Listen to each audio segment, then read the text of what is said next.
everyone. Happy Monday. I'm the Grace Strega, and I'm here to give you your daily collective read for today. We are going to get started on today's daily collective read in the next few minutes, but if you would like to get on the list for today, the list is open, and the first person on the list each day will always have an additional card in their reading. As always, it is 3 cards for a donation of 28 or more. 4 cards for a donation of 22 or more for my subscribers, thanks to my bio. Please keep in mind there are 2 things I do not read across these apps. Those are pregnancy and medical. Happy to give insight on anything in a private reading, and you can book a private reading on my site. We're also doing 2 giveaways today prior to beginning today's daily collective. Our first giveaway, we'll be doing a reading giveaway when we get to 50K likes. So I wish you a lot of luck if you are going to try to, make sure you're tapping the screen so that way we can have that drawing. The thing I hope you guys have a lot of luck in is the other giveaway. We are doing a giveaway right now where we will be giving a free reading to the highest gifter between now and the conclusion of the daily collective. So I wish you guys a lot of luck on that. If you are going to be participating. But first and foremost, how are you guys doing right now? How are we feeling now that we've made it through the lunar eclipse, full moon in Virgo? Here's the thing.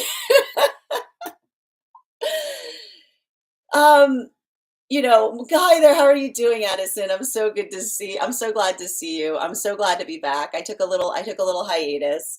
Grand Rising, Denise. Happy Monday as well. How are you guys doing? How is everybody staying grounded? You felt a massive shift. Here's the thing about it. And I got it. Listen, I'm going to be completely honest with you right now. It is okay if you stepped back a little from this full moon, right? Because the thing about it is I'm gonna kind of walk through why. Remember what I was saying about it being very important, particularly during this month, and being able to find this, like during this time, to find that personal space of anchoring within the self. Eclipse energy is typically, like, we just need to talk about it. Eclipse energy often can feel rather chaotic, right? We've spoken a lot about the fact that, particularly in the eclipse cycles, it's not that the eclipse creates something there that does not exist. I like to describe it as an amplifier. It takes everything and it like turns the heat up on it. It's like the amp that cranks up to 11. And that's why it's really important to kind of be able to navigate through eclipse cycles with a sense of being able to anchor or to ground in the self, right? Because I got to tell you right now, the ability to feel the inclination of blowing something out of proportion has never been higher, right? Okay, that's basically kind of what the eclipse create within us. It's that sense of like, wow, it's like the wah-wah switch of the universe to a certain extent, right? And the reason that we're experiencing, if you're feeling like really wacky right now, if you're feeling like a kind of really out of sorts, what you have to recognize is we have an eclipse energy that likes to amplify, it likes to make things big. It's messy. You know what I mean? It's very messy, chaotic energy with a Virgo full moon. And I adore Virgo energy, right? Virgo energy is fantastic. But the thing is, and if you've ever seen a Virgo around a mess, right? If you've ever seen a Virgo around a mess, it's not ideal, right? It's not easily quantifiable, right? It's like I like to describe it as like, the eclipse energy is like the coloring outside the lines, and the Virgo energy demands and desires sharp angles, right? So it's like it's like a lot of that, like it's a lot of that back and forth energy, right? And to add to that, we've got, we've had, Jupiter and Gemini. So it's a lot of that feeling like going back and forth, that moving through extremes to a certain extent, right? So, I just want to describe this, if you're feeling like, I know you've probably heard me saying this over and over and over again this month, but I'm going to keep on saying it because you are not a mess. The energy is. You're not a mess. You're a work in progress, right? But the thing about it is, and I keep on describing this, a lot of the work that we're experiencing right now, and I got to tell you, it's the confluence of combinations, right? The combined force of going through, right? Again, the Virgo full moon that says, that implicitly says everything must be perfect, everything must be perfect, at the same time as the Venus retrograde cycle, which is saying everything is ugly, right? And then we've got the amplification energy of the eclipse, which just feels like it turns everything up. So, like that ability, like sweating the small stuff, the molehill that feels like it becomes the mountain, right? Everything feeling like it's taking that tremendous amount of significance. Um, you got to go easy through it. Like, you got to chill out. And I mean that with all compassion, with all love in my heart. I actually feel like it's working through the context, and we describe this. Um, not it's a lot of, and this is why we also talk about the importance of being able to do shadow work, because we talk about the fact that shadow work is really the ability to kind of assess and recognize the self, identify what one fears, right? Being able to see with oneself with clarity. So when you're working through energy like this, right? It's like the funhouse mirrors, if you will. um but what you look like. You know what you look like, meaning you don't need to see yourself in others' reflections of the self, right? But you carry that inner template within, right? It makes it somewhat easier. But that's why we keep on seeing that a lot of this, like, a lot of this work is really, really frustrating. So if you're experiencing that, and you're putting compassion to the frustration, if that frustration is towards the self, or the compassion of navigating the frustration of others around you that may not necessarily be carrying this frustration or this anxiety, which again, what happens to the fear that is not voiced, it becomes anxiety, right? So being able to help others through it right now, it's a lot of navigating that space of appreciating and respecting what we each carry, right? But when we respect and we appreciate what we each carry, we don't try to put that burden upon one another, right? So it's a lot of that work, and I keep on getting like the message right now is like, and especially like when the full moon wants to, like when the eclipse energy wants to blow everything out of proportion, right? What do we do? We bring compassion to spaces by bringing that level of proportionality, by bringing that ability to I keep on saying, like, find that inner anchor from within. It's not easy stuff, and it is. I'm going to tell you right now, it's having a massive impact depending on where you find yourselves on the frequency cycles right now. The most activation or activity I see right now is for energy and separation. Because prior to our brief hiatus, I saw at least three different modalities that were occurring there. I see a lot of work in relationality to addressing and understanding um, how far someone has come, right? And I'm going to tell you right now, like when we were speaking about this, a lot of the work that we saw that the energy and separation was navigating right now had to do with the power, and these are all Virgo lessons, the power of silence, right? Because often we were describing the fact that for some of the energy right now, understanding the frustration, right? The feeling of loneliness that one has, wherein you're trying to articulate a need to another. And it feels like everything you say is like going in one ear and out the other. It's like someone that cannot necessarily connect with it. Sometimes we feel very isolated because it is the understanding of silence when it feels like, we're in a crowded room and we are not heard, right? Like something that we're trying to communicate is not being reached by those around us, right? And so I see even now that for a lot of energy right now in separation, having that moment or that modality of another coming towards them, but not feeling the breakthrough, feeling like there's a repetition of a pattern, right? The clarity and the gift that this cycle is bringing is being able to see what the issue is, right? It's being able to see it with clarity, because I'll tell you right now, Virgo and Aries, where all the planets are, like the place they high five, like their connection point is the fact that they both feel to a certain extent that feelings have nothing to do with it. Right? Like Virgo and Aries operate in the space that they don't put a lot of attention to the feelings, because they look towards feelings like chariot energy. Like if it does not move me one in the direction that that one aspires to be, that's that moment that it feels like, again, the emotions become a drag. Now, at the same time, and that's why we're seeing that there's a lot of energy right now that's moving into partnership, new energetic partnerships. And I keep calling these the Virgo partnerships right now, because it's all chariot energy.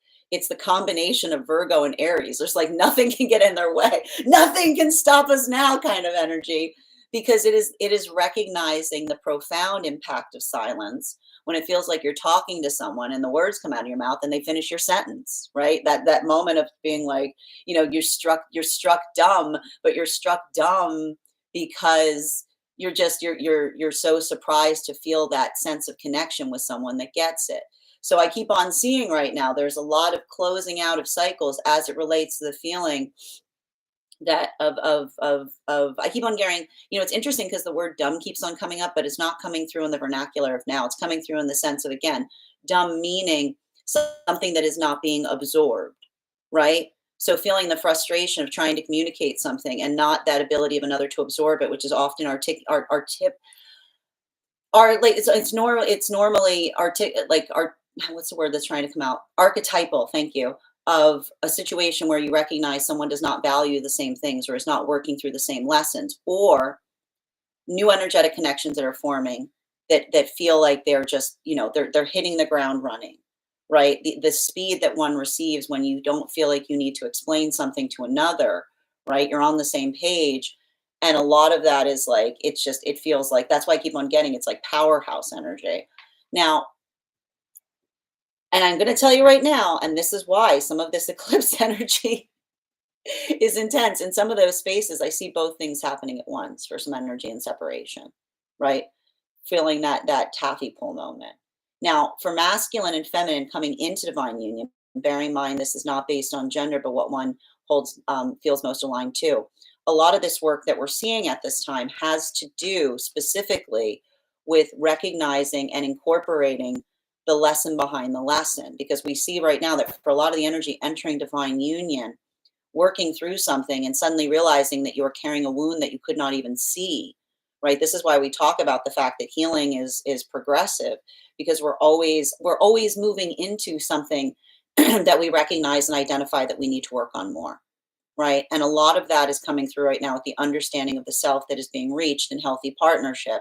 And this is why I see a lot of that energy that is working through the sacredness of what they carry, particularly as it relates to extending or receiving apologies, right? And that's why I keep on getting that these are sacred heart lessons, because a lot of that work towards Virgo, like Virgos often have to work through the space that where you can put one thing and it heals, you can take the very same thing and put it in another place and it hurts, right? You can't, it's like it's working through what feels energetically prescriptive. So I see that there's a lot of the energy right now coming into divine union, working through the nature of situations or circumstances like that. And that's why it feels very heart opening, because it's a space of recognizing and potentially wanting to offer something to another, but then recognizing the force and asking oneself if it would be received in the same quality, if it would be received in the same way. Because sometimes if we're not in a space where we're moving too much about the self, we open our heart and it doesn't feel like it heals, but it creates a wound in another in the process. So there's a lot of complication that I see is happening right now for energy coming into divine union. While for a lot of the energy right now deep within divine union, this feels like a lot of Aries energy. A lot of this work I just keep on seeing. It feels very sharp. It feels very focused. It feels very, like, I keep on seeing, like, there's a lot of this work that I feel like, and what's interesting about it is it's having a different impact on masculine and feminine, because I feel like a lot of this work that's happening during this eclipse cycle is very heart opening. But a lot of that heart opening that we're seeing for masculine, I see that it's becoming more open, like more able to share, right? Like being able to expand one's own sense of self. Because we see that for a lot of the masculine energy, healing the egoic shield to a certain extent, not feeling like the emotions are separate from the experience of masculinity, but part of it. Like there's a lot of this deep integration that I'm recognizing that's happening for masculine, and there's that desire to expand and to share upon it. For feminine, it feels more insular. It feels more like the feminine becoming confident. A lot of that Virgo energy, potentially even in spine work, because like a lot of that space that we see for feminine energy, if this is feminine that was healing from that aspect, that to be feminine meant that they had to give themselves away. Like this is the feminine that heals by saying that they're not cake, right? Like that ability of being able to be appreciative of one's own self. And it's almost honoring the space of the feminine coming into a place of being able to articulate a negation towards something, right? Being able to speak in that space of the feminine, saying, never do I feel more held than in those moments that the feminine feels that they can articulate a no and still be loved throughout it, right? Because that is almost the feminine that comes into that space of healing, insofar as they don't feel that they have to constantly give to those around them, right? That is where we find all of the energy prior to beginning today's daily collective read. Now, if you would like to catch that full reading, you can find it over on the place where we keep the videos. You can also find it over on the place where we keep the photos. You can also find it as a podcast over on my spot at Tarot Church and over on my Substack. That said, we are going to get started on today's daily collective read in the next few minutes. But if you would like to get on the list for a personal reading, the list, as always, is open. As always, it is 3 cards for a donation of 28 or more, 4 cards for a donation of 22 or more for my subscribers, links in my bio. Please keep in mind there are 2 things I do not read across these apps. Those are pregnancy and medical. Happy to give insight on anything in a private reading, and you can book private readings on my site. I am going to take a few minutes to read over some of the comments that came through as I was giving that recap, but let me know, how you doing? How are you doing with this eclipse energy? I'm going to tell you right now, it's okay if you did not work with this moon. Like, it's okay, because, it's not that you have to, like, some moons, like, like this is, I got to tell you, it's like, it's, it's very particular energy is what I'm basically gonna have to say. Like it's a very nuanced, complicated kind of, and I'll tell you right now, it's I will say, if we, because here's the thing, spine and head stuff right now. There's too many planets. There's too many planets. It's like too many slices energy, man. There's just too many planets in Aries. And if you like Aries energy, then it's going to feel reaffirming, but it can also, it's a lot, like, here's the thing, if you don't carry it well, it can also feel like a lot of FAFO. So good to see you, witches. I hope you're doing well, guys. Make sure you give witches a follow. Absolutely, I love all the work you've been doing in those beautiful rune posts. I adore it. So good to see you, dear. I hope you're doing well, because I know last time we spoke, you were a little under the weather. But make sure you guys give witches a follow. I'm going to take a minute to read over some of the comments that came through as I was reading. How are you doing, Hint and Timmy? Grand Rising, Denise. Good morning, Addison. You felt a massive shift. I mean, like, here, like, and I gotta tell you, it's like, it's a very purging, like, I think that that's the thing about it, that's kind of like it's, it's a lot of that feeling right now. And I'm not surprised to see it with the, because I'll tell you right now, it's a combination force of like that Virgo energy with the eclipse. It feels like shedding. Right. It feels like transformative. It feels like appreciating how far you've come. It feels like a lot of letting go, right? Like being able to observe, like, I keep on seeing that pathwork of change in the self, where you're able to. I keep on seeing like the ability to let go of something because it feels like the training wheels come off, right? It's that type of energy. Something that you said that you needed, like no, no, no, no, like no, no, no, I need that. And then being like, I think I can, like it's a little bit of like, I think I'll be okay without it, right? Like that's how you can utilize this energy in a way that feels expansive. But like you got that's why I was saying, man, you got to have that anchor right now. You got to know what you look like. Like you got to know what you look like, right? Because I'll tell you that for that Venus retrograde, it's a lot of that cracked mirror kind of stuff. Hi, Bridget. Good to see you. Addison, I'm absolutely feeling the difference between self and the external energy flux. And that's, you know what? If you're doing that, congratulations, right? Because it's very intense right now. It's really easy to internalize it. And a lot of this work right now, I'm telling you, a lot of these lessons that are coming through right now is it's not that complicated so long as you don't over internalize it, right? Like so long as you don't, and if but the so long as, right, like that's the trick. Like that's the easier said than done. Bridget, I was feeling the pull to reach out to my ex yesterday. I was like, no, no, no, bad Bridget. But but here's the thing, like I do, like the fact, and this is what we appreciate. I got to tell you, I think that that's a little bit of the help that we're having right now with Aries and Virgo working together, right? Because Aries and Virgo are like, there. I always like to point. It's a lot of get in the car. Like it's a lot of get in the car. Why do Aries and Virgo say get in the car? Because Aries and Virgo, like the thing they high five over, their connecting point is feelings have nothing to do with it. When you got to go somewhere, it's not a time. It's like it like how you feel about it. Like if you're on a trip, it's like you can argue in the car kind of energy, right? Like you can parse it out. In the meantime, it's understanding the emotions that feel like they move in the direction of what one of the higher self versus the emotions that feel like they get in the way, right?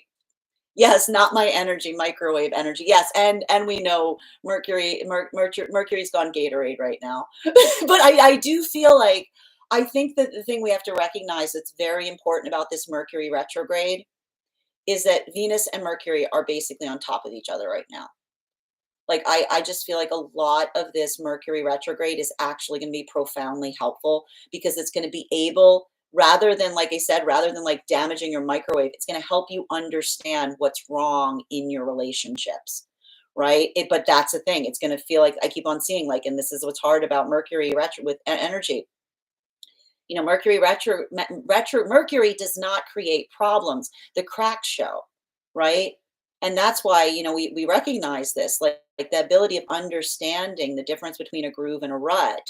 Sometimes we have to step out of our comfort zone, right? If we move back into it, then we understand that it's something that helps us. But it's often in those moments that we have those breakdowns that we find new innovations, right? Like, it's tricky stuff right now. Estevan, your subscription's ending soon if you'd like to renew, dear.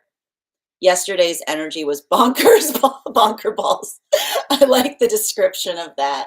And here's the thing right now, though, there's too many planets in Aries house. I mean, and I mean, like, and it's not, and I would not be surprised right now if you're having dreams where it feels like you're being chased, if you feel like you're being accosted in the dream space, if you feel cramped, if you feel claustrophobic, because Mars is in Cancer, and then we've got too many planets in Aries. It's crowded house, right? It's like a lot of this, like it's a lot of this, like run or what do you do when you feel claustrophobic? I think that a lot of that might be coming through. I also do dream interpretations here, if anybody is interested in that as well. Jethro, thank you for the follow.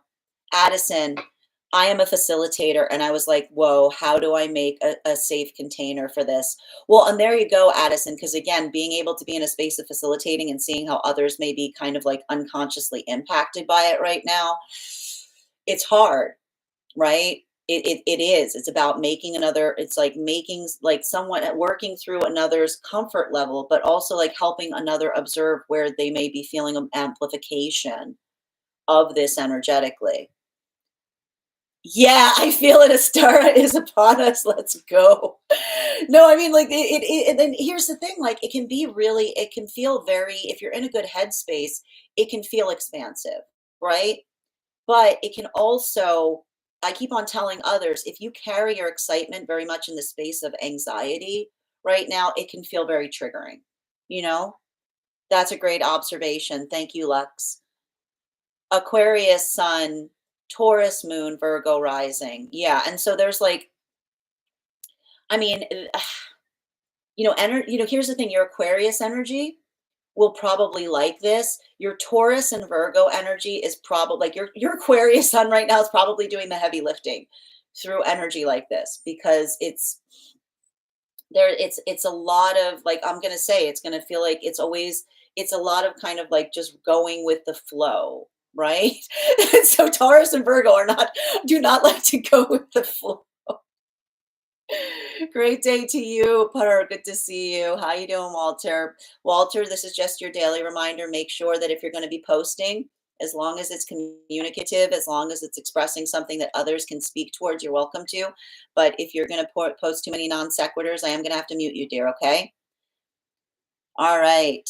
Last year's eclipses were so balanced and based, and this is just not. I'm so upset and shocked.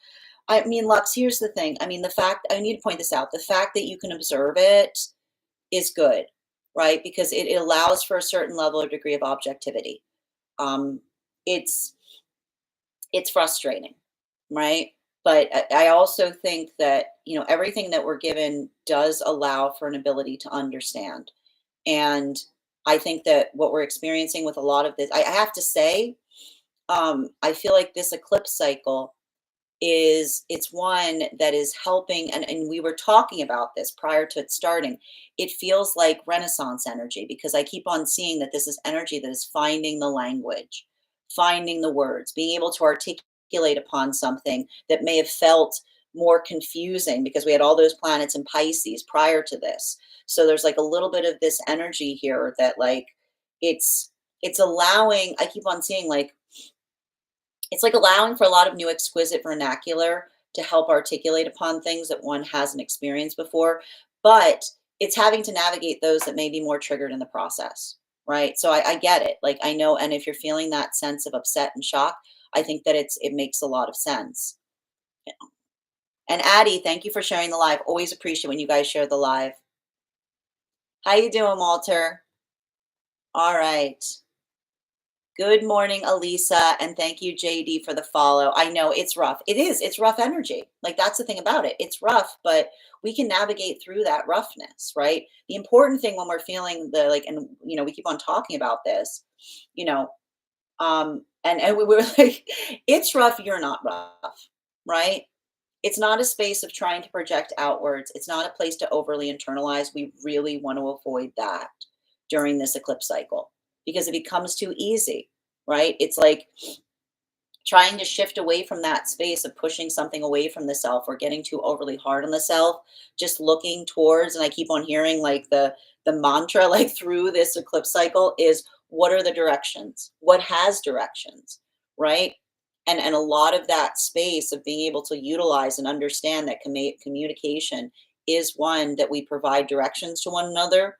This is what I see as helping, particularly for a lot of the energy and separation to understand and identify what feels like it is progressive, what it feels like it is affirming, versus what feels like it is like that feels like it's not creating that sense of understanding and completion. And so I see that there's potentially a lot of relationships that are coming to a closure point right now, even as new ones are beginning, with the understanding of saying, like, it's not like they've said everything that they can say, right? Like they're saying like a failure to communicate is often not indicative in the fact that you've said everything that you can say. It's whether you feel like you want the same things, right? I know I missed you guys too, Per. I was away for a few days, but I'm very glad to be back. It's positive. I'm glad that you're able to. I mean, here's the thing. I know that you're feeling it. I mean, if you're feeling it in a positive way, Jean, that's great. But there may be those who are feeling like you got to work through perceptual distortion right now. You know what I mean? And that's the thing that makes me wary, especially with energy like this, because often these Venus retrograde cycles perception of distorted perception. So as long as you're viewing distorted perception with compassion, you can come out of it because you recognize that it's just the vibe, right? And that's why I keep on saying, like, using and utilizing intentionality as you move through energy like this, it can create a lot of clarity. But that's why I keep on saying, if you have a good idea right now, give it a minute. Give it a minute. Because the way you can tell between a good egg and a bad egg is you sit on it. Because at the same time, like that moment of feeling like I'm telling you, like all of this, like, like jumping into things right now. It's the difference between saying, I'm really glad we had that conversation versus, oh no, what have I done? You know what I mean? I don't like Aries energy. Oh, Lux, if you don't like Aries energy, I send you like I send you so much sympathy right now. Because that's the thing. If the and here's the thing, if the Aries energy feels more anxiety inducing for you right now, I really want you to work on anything that grounds you back into the practice of the self. Meditation in any form right now is key. Because I know, like, listen, this Aries energy, like and I'm allowed to say this because I've got a lot of Aries placements, but it's a lot. I like to point out, and like we talk about this here, the fact that like Aries come to this world with this space of feeling like, if you don't like me at my worst, then you don't get me at my best. And then the Aries energy, as they're healing and learning, are like, if you don't like me at my worst, I don't blame you. That is absolutely ridiculous. Like, it's a lot of that energy that's like it has to be. And this is why we had all of that work prior to this occurring, right? The gift of the fact that Aries was in retrograde, right? It was helping us understand and identify what feels like, what the difference between confidence and courage is, moving in the face of the fear versus, trying to come into a space of identifying a comfort zone. You're so welcome, witches. Good to see you. Thank you. And Rory, probably the most intense emotional purge I've ever experienced. I mean, that is I'm gonna and I'm telling you right now, especially because Pisces is moving into Aries. It's going from all the planets. We had too many planets, and again, too many planets in Pisces, very, very wet energy right now, to very, very dry. Right. And I'm going to tell you, if you are someone who has a lot of Pisces placements right now, I really want you to be focusing, like, all of your practice right now should be probably around self care. Because I think that this is hard because with all of these planets migrating out of Pisces into Aries, it can unconsciously trigger abandonment wounds or feelings of being abandoned. Right. So, and I hate that. Like, I don't like this right now for Pisces because it's like it's their birthday month. Like, it's like this should feel like everybody should be coming in. It would be better right now if the planets were moving into Pisces, but it's like it feels to me like this is going to be very difficult for some of the Pisces because it's like, oh good, here's your birthday gift, an abandonment wound. Right? Like it's very frustrating. And Sandra, your subscription's ending soon if you'd like to renew. And thank you, Draw, for the follow.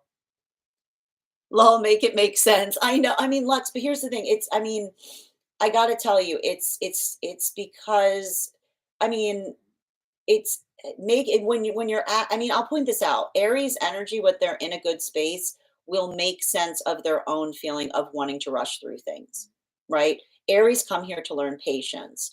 So if it feels like everybody's kind of like, if you feel like everyone around you is kind of like out of sorts, like everybody's lost their patience because all the planets are in Aries, and then we've got Uranus and Taurus, which is like itchy tag energy. It's just like things that annoy you. So that's why, again, we have to kind of practice a lot of the work that are often Aries lessons right now, which is building patience, right?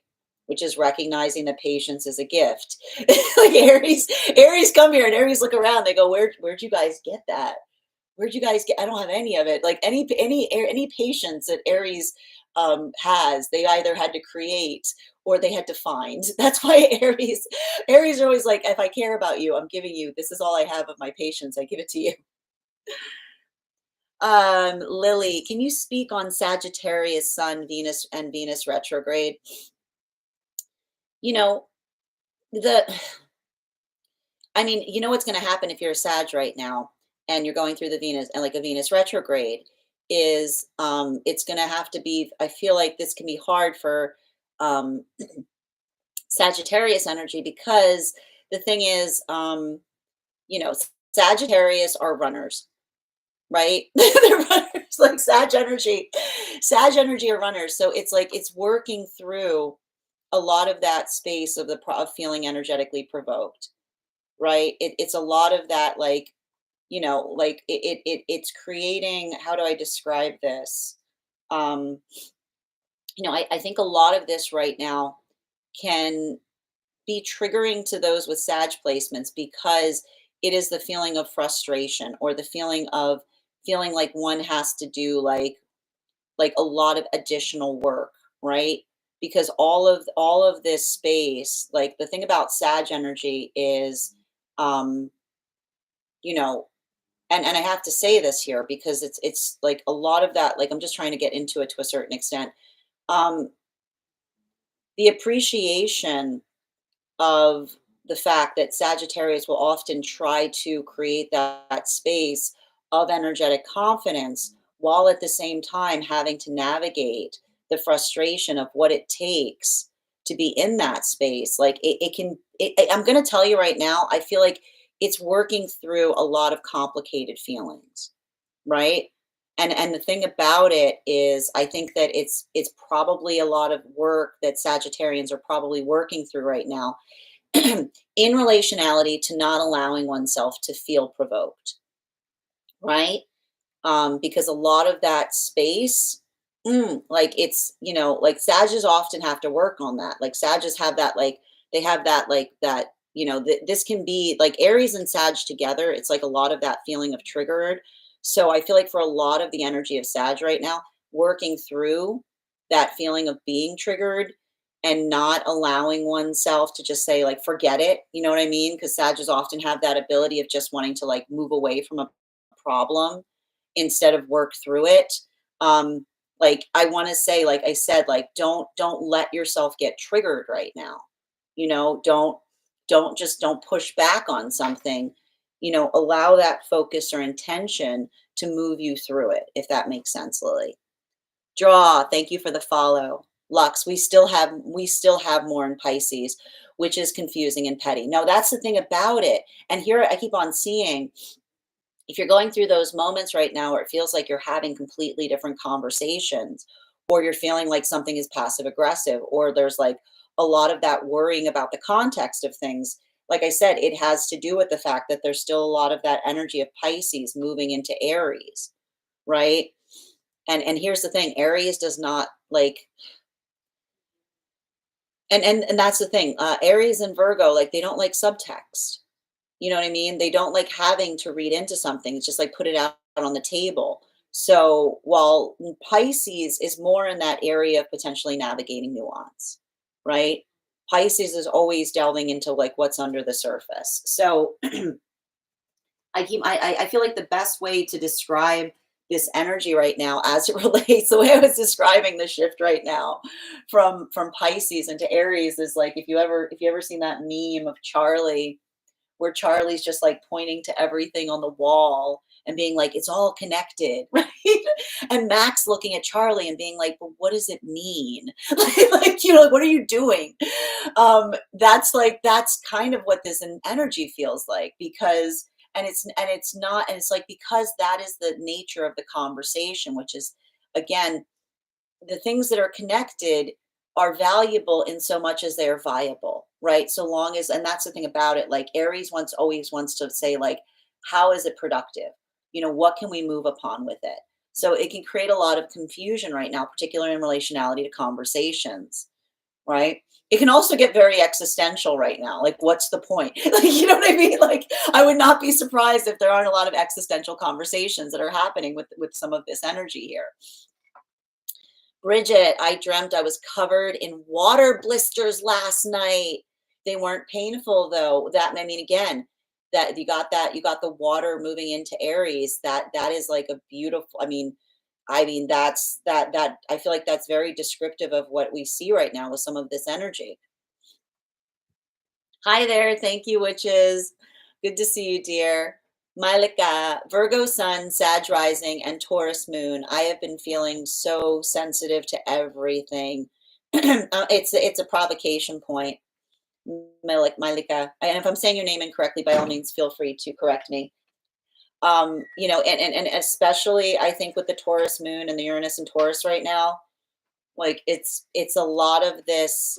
And I got to tell you, if like eclipse cycles can make us feel very extra sensitive. So if we're in a healthy space, we just recognize that that's occurring, right? So make sure that I want to say for someone with that much, like make sure you're slowing down, like give yourself a beat before you react to something to make sure that it's not just something you're doing because it feels good in the moment. Brooke, my daughter and her BF just had a pretty bad breakup. I'm sending you so much support on that right now, Brooke. Like I keep on like, and I feel like a lot of these I keep on seeing that a lot of these separations that may be occurring right now have to do with progress, where something is going, trying to get clarity on it. Um, I would also say that like there can be like, and everything, and I keep saying like, you know, it's the and you may like the thing with the eclipse cycles is it's really important that we don't get reactive because I would not be surprised if like any like some of these I'm gonna say some of these breakups right now that may be occurring will be in that space of potentially recognizing and identifying a cycle that does not feel like it's moving in a progressive way, right? Um, some if these are moments that are happening as it relates to like immediate conflict, there may be a lot of this like, and this is what we keep on saying, like now is not the time to have like a harebrained idea because it's a difference between moving with intentionality versus a lot of that like, oh no, what have I done kind of thing. So just I want to say like if you're experiencing something like that, do a lot of work right now, Brooke, in terms of just being a neutral party through it. At least until the eclipse cycle is over, because things could change. Things could change. Things could change a lot once this energy stops amplifying. Yes, I'm wishing you healing as well. Thank you, Lux. And thank you, Jennifer, for the follow. All right, where were we? Um, Thank you. I hate to see your heart hurt like this. I'm sending you so much support, Brooke. And I hope there's healthy communication throughout whatever they're experiencing right now. That's the most important thing. Grand Rising Morg. Oh my gosh! I mean, congratulations. All right, and thank you, Erica, for sharing the live. Um, can you speak to Aquarius placements and Virgo? Here's the thing, like those with Aquarius placements, this energy may feel very, the thing with Aquarius and Virgo that is hard with energy like this is, and this is where kind of Aquarius and Virgo often come into like they high five or they connect, which is, Virgo and Aquarius are very similar in the fact that they deal in the realms of ideal, right? And a big challenging space right now is understanding that perfect, um, like ideal is not a place, it's a cardinal direction, that nothing is ever perfect. It's not allowing like it's not allowing perfection to become its own blockage point, right? Because when it's like remembering that if we focus too much on perfect instead of something moving in the direction that we want it to move, we sometimes stand in the way of something moving forward at all. Those with like a heavy Aquarius and Virgo placements often have to work through the blockage being the ideal that they can see within their own head so much, right? Giving yourself compassion and appreciating that that's a cardinal direction, not a location. I hope that helps, Shashi. Lux, I want to lean into the unfeeling Aries Virgo thing. I mean, here's the thing. It's not that listen, it's not that Aries and Virgo don't feel, right? But my feelings are so offended, no matter, not to, are so offended not to matter. No, I got to stress this. This is the misconception that we have with Aries and Virgo placements, right? It's not the fact that Aries are Aries, no. If you want an unfeeling sign, Aquarius and Cancers are very good at disassociating. Aries and Virgo say feelings have nothing to do with it because they're feeling it. They're feeling everything. That's the thing about it. We were talking a lot about this. The strength of integrity in relationality to feeling an enormity of something, but still not allowing the emotions to cloud judgment, right? So I want you to think about that to a certain extent, Lux, because I think that one of the things that we've been talking about here is like understanding that stoicism is not an act of disassociation, right? It's and this is why often we can learn a lot from Aries, how Virgos and Aries carry things, because Virgo and Aries feel a lot, right? But they don't allow it to block their perception, right? Like that's the work that we can take from a lot of these Aries or Virgo lessons. It does feel like that. Charlie meme, exactly. Thank you, Lux. And just Jake, thank you for the follow.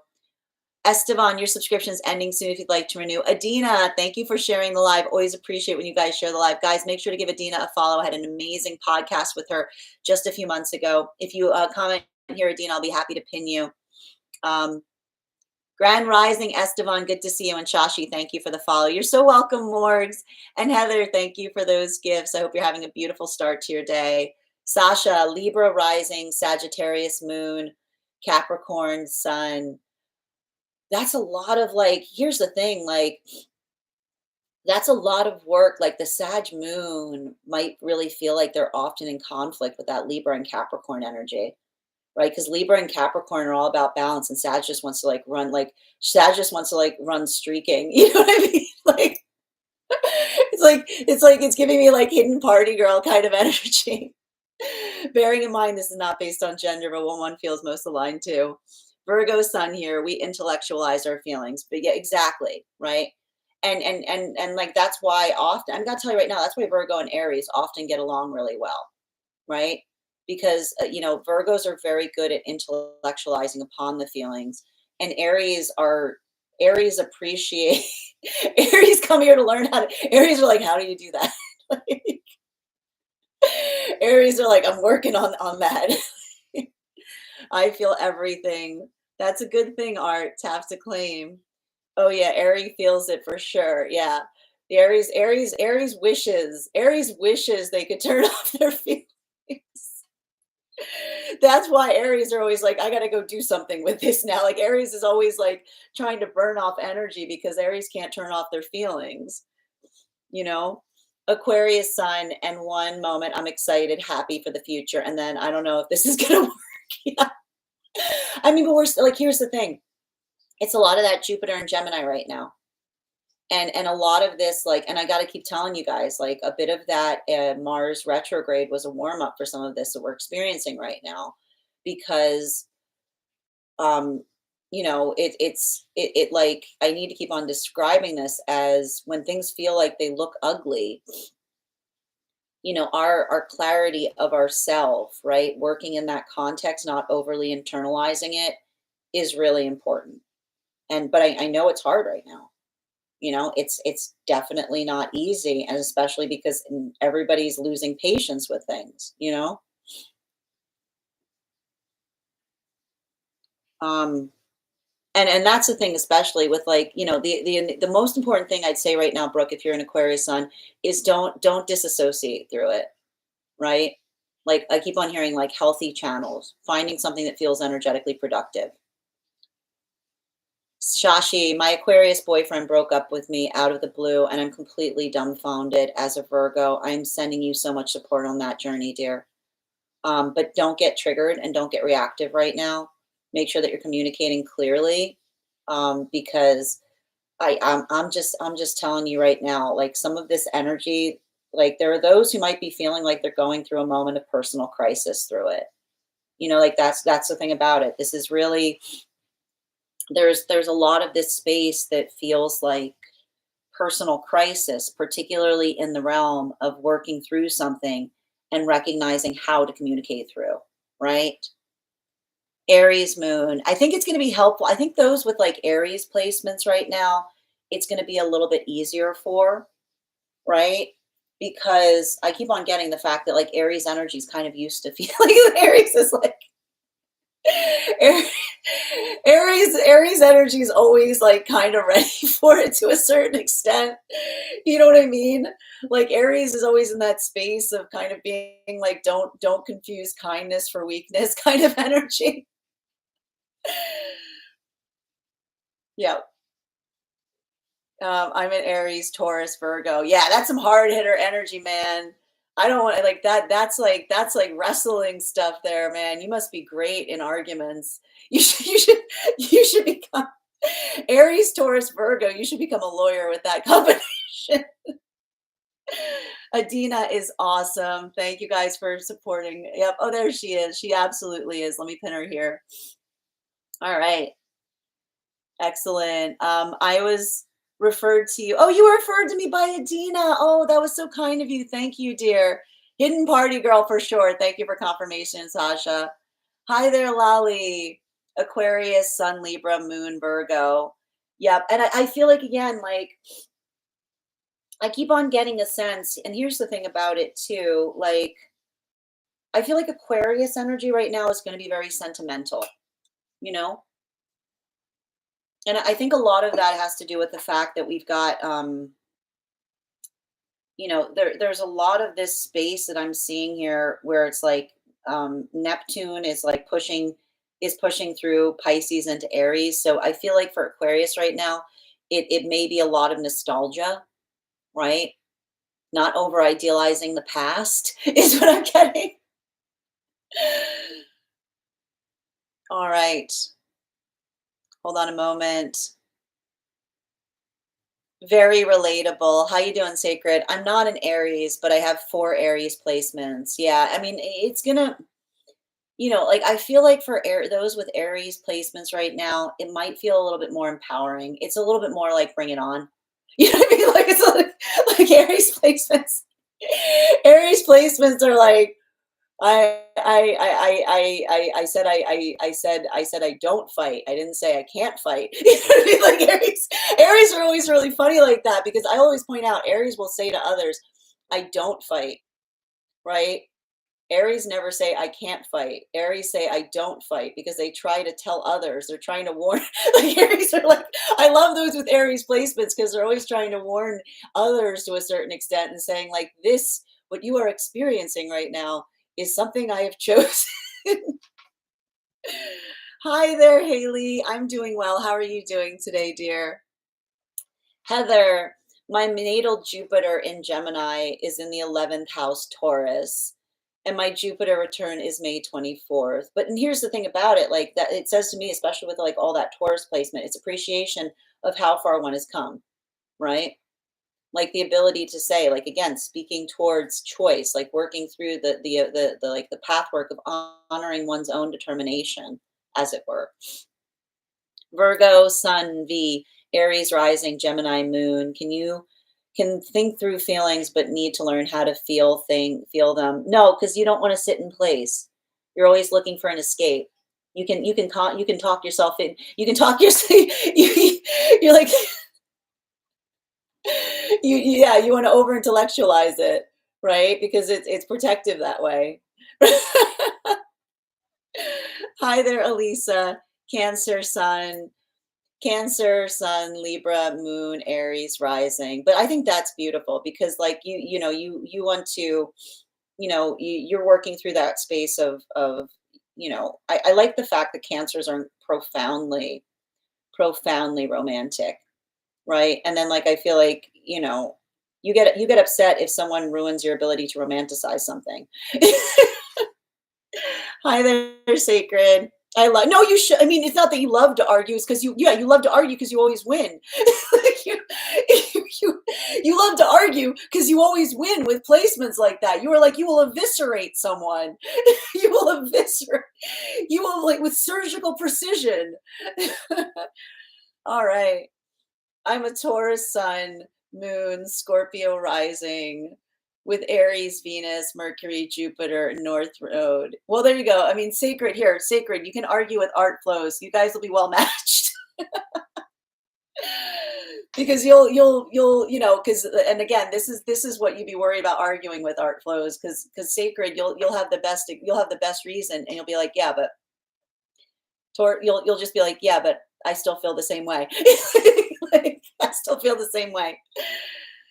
Heather, day after my Jupiter returns, Saturn moves into Aries, Neptune moves into Aries, Mark. That's a lot of activation in a short period of time. Make sure you're grounding through that, Heather. Make sure you're grounding through it. I mean, I feel like it's going to be transformative, but I think you're already recognizing it. Haley, I don't know what the deal with today is, but my power just got okay. So yeah, Haley, yeah. So here's some things to keep in mind right now. Don't get triggered. Mercury is in Gatorade. So we've got that happening right now during the eclipse cycle. And like a lot of this, here's the thing about it, um, like working through shadow right now is really important. Having to navigate one's own anxieties, right? Or working through those spaces of fear. Just do your own, do your best to regulate through it. You know, like calm is a choice that you can bring towards something here, because I just keep on seeing like like the thing with the Mercury retrograde happening right now is it can create that space of feeling like getting extremely excitable in the midst of feeling a lot of confusion. So just, I keep on seeing like bring that force of calm into play, or help them learn like what that space of calm is. I hope that helps, dear. Addison, I feel my role as one of the grounded people is to hold the hands of people struggling on the path. I mean, and effectively, I like to point this out, like, in the context of the work that we do in a spiritual space, like that's the gift that we bring, right? We do our work to confront our own shadow to a certain extent, that we're able to find that balance within, right? And so I feel like that's a lot of that space of you finding that calling within yourself to bring forth to others, so that they can find that same light inside. It's just one of those days. And that's the thing, like your ability to kind of help them understand that, you roll with the punches, like let that kind of help right now. And I hope this is helping as well. Staying grounded and holding space, precisely. Honestly, right now, if you're able to do that during the retrograde, it is the gift. You're like, it is like no greater gift. Right, no greater gift than calm water on a rough windy day. No greater gift than calm water on a rough windy day. Have a great day, Anne. All right. Where were we? I don't fight. Never said I can't fight. Yep, that's so me. No, that's the thing. I will tell you all the time. Those with Aries placements, they say don't instead of can't. That is the warning. They'll say to another person, I gave them warning, and be like, what did you warn them? How'd you warn them? I said, I told them I don't. It's like, you better hear what when Aries says I don't, what they're really saying is I can know. Don't test Mercury. And I know, and here's the thing, this like Aries new moon, like it's a lot of that right now. Mercury enters Aries right after the retrograde ends in mid-April, and Venus enters Aries. I mean, it's so much Aries energy. It's so much. And we've got that Aries new moon starting up soon. Jupiter enters Cancer, yep, and then a month later, Uranus moves out of Taurus into Gemini. And here's the thing about it, like the thing about it is it's very dry. You know, it was like we had very wet energy starting the year, and now we're going through like this like dry spell energetically. Oh my God, I always use that word, eviscerate. It's a good word right now. I mean, but here's the thing, like, and that's the thing. It's like, you know, like I keep on like I keep seeing like there's a little bit of this space that it's and I keep on getting like and that's why it's like there's a lot of that. I keep on seeing like the ability to work in the space of like how do I describe the event, like the reason why it's coming through is because um you know like the word eviscerate is also about the fact that it's like it in itself is connected to air energy, right? It's a lot of that space about kind of being able to look at something with clarity, right? In order to identify what one needs to do. And so like it's, it's going to feel very, and I keep on saying this right now. For those, I want my water sign babies, like I want my water sign babies to work on the space of um like really putting a lot of focus on self-care right now, because I just keep on seeing that like there's something about all of this like dryness of this energy to a certain extent that can be harder or more triggering for those who carry a lot of water sign placements, because it's a lot of that it's a lot of that force energy, you know what I mean? I followed in case you ever want to argue sacred respectfully, of course.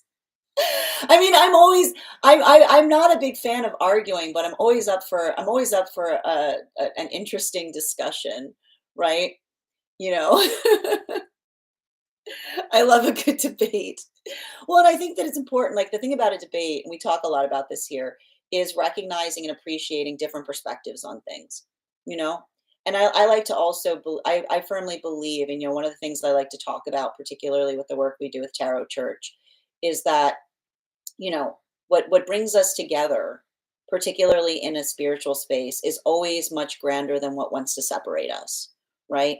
When we're able to see the fact that though we may practice things that are different, or we may have different opinions on things, at its core those connection points are effectively how we choose to connect to the same energetic connection point. Like it doesn't have to be an argument. Like that's what's beautiful about it. I feel like there's an expansive ability in terms of understanding another perspective that further validates and honor. We can have those conversations mutually while respectfully honoring each other's journeys. And if we sometimes respectfully, as you mentioned, like agree to disagree upon things, that's okay too, right? Because it's not that space that we're trying to change one another. It's that we appreciate that we're all exceptional, and the fact that we all have different journeys, you know? So, using all of my self-control to maintain a level head right now. I know, I understand, Haley. Continue to do so, continue to stay grounded, continue to stay patient right now. Um, just allow for that, allow for your intention to guide you through right now. And thank you for being here, and I hope these messages help.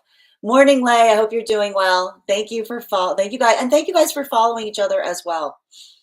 Rich Rising, Erica. Good to see you. Trishina, your subscription's ending soon. If you would like to renew. All right. This little Cancer agrees. I feel like I'm still white knuckling it. I really want those with water signs right now to be prioritizing care of self, because I also want you hydrating a lot right now. If you feel like you're extra thirsty, it's too much. It's too many planets in the house of Aries. It's dry energy. You know, it dries you. It dries you out. Hi there. Thank you for the follow, Danny. Welcome, John. Alyssa, there's been a shift, though I think it's going to lighten up. I think so too.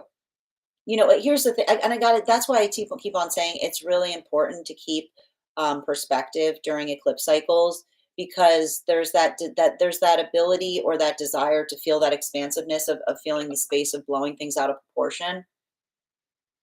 We have to look at things in an objective way. I had a panic attack when I got into the shower last night that has stopped. When I turned the water cold, that's great though, Haley. You're able to regulate your nervous system, right? You're looking and experiencing things from an objective way. So continue to do that work, like that. Again, prioritizing and recognizing what you need. Sending you so much support on that journey. They're not in Aries yet. They will be soon enough. Again, it's a lot of energy moving into Aries, and here's the thing. Um, it's it can feel, and that's why we're here to talk about it. If you're feeling provoked right now, you're not alone. It's provocative energy, right? And here's the thing, I'll also say, it's not that you can't do things during eclipse cycles. It's making sure that it follows your pathwork of intention, right? It's making sure that you stay on your own path for I know how difficult it is, you know? I feel like I've been patient and I'm starting to get frustrated. Thank you, Sin. Super grateful to be here. And as a Scorpio sun, Aries moon, Pisces, right? Yeah. No, you're carrying a lot right now.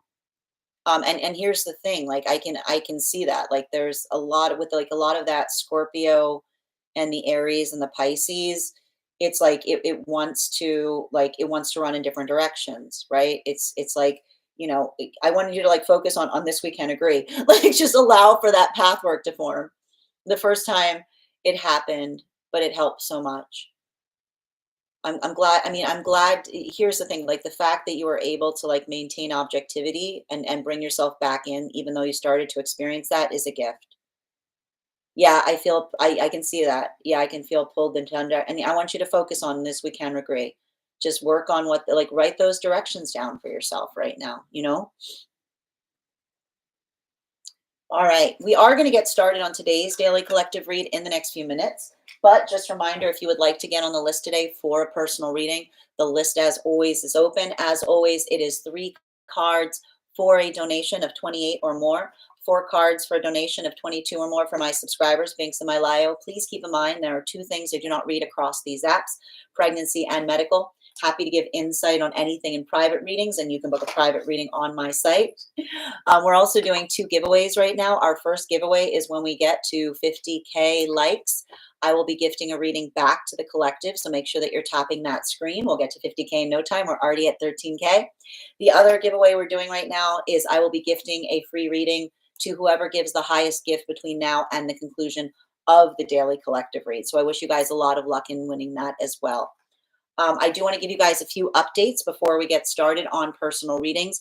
First and foremost, thank you to everyone who attended our recent class on the Wheel of Fortune. Our next class will be held on Wednesday, this Wednesday. It's in 2 days, March 19th at 6 p.m. PST, 9 p.m. Eastern. We will be continuing our studies into the tarot with a focus on the Justice card. If you would like to become a part of our tarot class program, all you need to do is head over to my Substack and become a paid subscriber. Your subscription to my Substack is your ticket of entry into our live classes each and every month. You will also, as a monthly subscriber, have access to over 9 hours worth of material in the Tarot Church Library archive. Now, it's not necessary to catch up. I will be doing my best to give you an update on everything that we've studied thus far prior to at the beginning of our class, but the material is there for you to receive when you're ready to receive it. You will also have access to um, a chat with me and the other students to ask any questions that you may have in relation to anything that we've studied thus far or are currently learning. And if you become a founding member to my Substack, not only will you receive a discount on the full year's worth of classes, but you will also receive a complimentary one-on-one mentorship class with me, wherein I will meet with you and assess where you are on your personal tarot journey and give you the best insights in terms of how to utilize those classes to the best of your advantage towards your personal tarot goals. You will also have full access to the entirety of the Tarot Church Library class archive. Um, one of the things I tried to do in these classes was make them accessible to the absolute novice tarot reader as well as the seasoned reader. There's definitely something there for everyone. Don't let your profound experience or your lack of experience prevent you from joining us in these classes. And also, even if you don't become a subscriber to my Substack, I would encourage you to follow me there to stay up to date on any new offerings or services. I also post my weekly newsletter there, which will let you know about my in-person events as well as my online live schedule. And I also want to let you guys know that on top of my standard life path readings, I also offer mentorship classes. These are for any of my clients that are seeking a more personalized educational experience with me. I take a very limited number of students for this reason, as those classes are focused on each individual's personal spiritual goals and journey. Those classes can be purchased on an individual level or as a monthly class series, weekly or bi-weekly as your schedule permits. Also, for my clients that are seeking more consistent weekly tarot support, I'm very happy to offer weekly tarot insight packages. That is a package of 4 30-minute readings, again, weekly or bi-weekly as your schedule permits, so that you can stay more consistent on your personal journey. I'm also very happy now to offer dream interpretation readings. You can purchase them per dream or as a package. I do ask, if you purchase the dream interpretation reading package, that you make sure to start to keep a dream journal, as we will meet with that journal weekly or bi-weekly as your schedule permits to utilize the tarot to ascertain the key messages and meaning of the dreams. That said, we are going to get started on today's daily collective read in the next few minutes. But if you would like to get on the list for a personal reading to be completed at the conclusion of the daily collective read, the list is open. As always, 3 cards for a donation of 28 or more, 4 cards for a donation of 22 or more for my subscribers, links in my bio. Please keep in mind there are 2 things I do not read across these apps: pregnancy and medical. Happy to give insight on anything in private readings, and you can book private readings on my site. All right. I'm going to take a minute to read over some of the comments that came through as I was giving those recaps. It was the first time. Thank you guys so much. Also, yes, I feel also, if it happens and you're not in the shower, cold water on the wrists or face work. Beautifully. Thank you for that insight as well, Bridget. And thank you guys for supporting each other in the chat. I will screenshot that. That is super helpful. I would love a reading. All you do, JD, if you'd like a reading, is send a donation via the links in my bio and you're added to the list. Also, if you're out, get one of those crackable ice packs. Oh, that's a great idea, Bridget. Can't wait to have time for that. Thank you, Lay. JD, did you send in for a reading? If so, can you just confirm where you sent it so I can confirm and add you to the list? I will also point out the first person on the list will always have an additional card in their reading. So that's available as well. How do I know where I am on the list? JD, I'm going to confirm. I'm confirming that right now. Art, my family cat that is no longer with us, showed up in my dream this morning to say hello. That's beautiful, Art. Oh, the dream space right now has been like, it's just, I feel like there's a lot of messages coming through. LOK. I'm not sure where that is, JD, if you want to confirm. That said, friends, we are going to get started on today's daily collective read in the next few minutes. But if you would like to get on the list is open. If you guys could also do me a favor and share this live, I would appreciate it. Make sure anyone who'd like to catch this reading live is here to receive it. Just bear with me one moment and we will get started. All right. Let me just get us settled in here. All right. That said, no better time than the present. Why don't we get started? Welcome, everyone. Happy Monday. I'm the Grace Strega, and I'm here to give you your daily collective read for today, Monday, March 17th, 2025. What do we have coming through in the cards for today? May I please have the first 2 cards in our 5-card spread? We've got 3 cards coming out right now. Let's get to it. We've got here our King of Wands in its reversal, in combination with our Queen of Swords in its reversal, in combination with our Star card in its reversal. My friends, let's talk a little bit about what we're experiencing right now, because one thing that I think is very important is there is too many planets right now in Aries. Okay, there's too many planets in Aries. We've got all the planets right now, just everybody coming into Aries, the house of Aries. We've also got a bunch of the planets that are not in Aries right now are in Pisces, and they're transitioning into Aries. So the positive point that we're seeing is, and I keep on hearing, and this is the thing, this is the benefit that we're going to recognize to a certain extent between Aries and Virgo energy. Aries and Virgo energy, like their connection point is understanding. And this is why I keep on calling this like chariot energy to a certain extent, because Aries and Virgo work through the space of the emotions very much in the similar context, which is recognizing what feels what feels helpful, right? When we're in that space of assessing ourselves and we look towards the emotions, and we talk a lot about this, the emotions don't hold directions. Emotions feel things, the emotions ask for things, right? It is our own ability to ascertain what the emotions are asking for that allow for productive conversation. Um, and this is, to a certain extent, and this is where we're seeing that prior to this moment, we had a lot of energy in Pisces. And the thing with Piscean energy, and those with Pisces energy can recognize this. Pisces energy likes to be in the space of navigating through the emotions, likes to explore the emotions, right? The space of just kind of understanding and working through that context.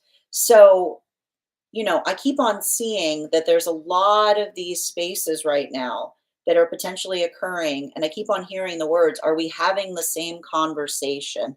Like, are we having the same, like being within a conversation and feeling like you're having a different conversation, right? May have to do with the space of understanding and identifying what one considers productive.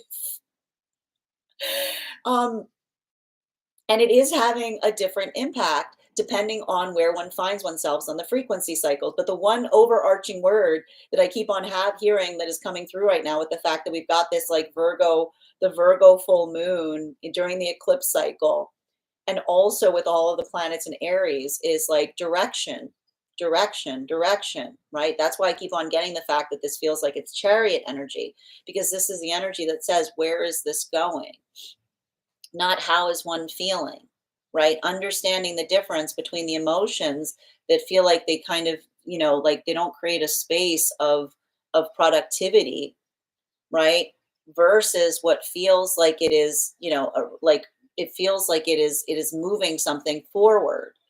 That's why I keep on seeing right now, especially, and this is having a huge impact for energy and separation, because I keep on hearing the difference between having, you know, I keep on hearing somebody saying in separation, this is just the same conversation. You know what I mean? Like, this is just like, and I have to stress this. It's not one of the things that we saw that we talked a lot about was working through patience.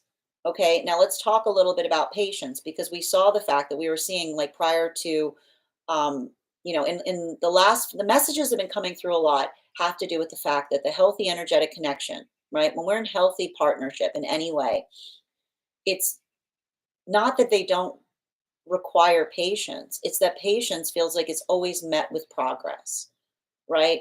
The ability to recognize and understand, the ability to change, the ability to adapt. It's not easy. And the ability, and that's why we often hold gratitude for those that we're in partnership with, because it's allowing for that level or degree of adaptability. Now, one of the challenges that we see here in recognition to this has to do with, I keep on seeing a lot of the energy and separation that is either coming into the space of recognizing what feels like it's productive, right? What feels like they're witnessing or feeling something that feels like progress has been made. And when we feel like we see progress in something, that's why we sometimes we breathe a sigh of relief, right? Because it's that sigh of relief. It's like that sigh is actually the sigh of feeling like our patience, has that viability point. But I keep on seeing that there's a lot of separations that may be occurring right now during these eclipse cycles that are being articulated or expounded upon in the space of potentially feeling that sense of working through. And I keep on seeing, if these are moments or modalities where someone has asked for something, and it's only in the moment that they walk away from something that they receive it, this is often, it doesn't feel like it's a restorative moment.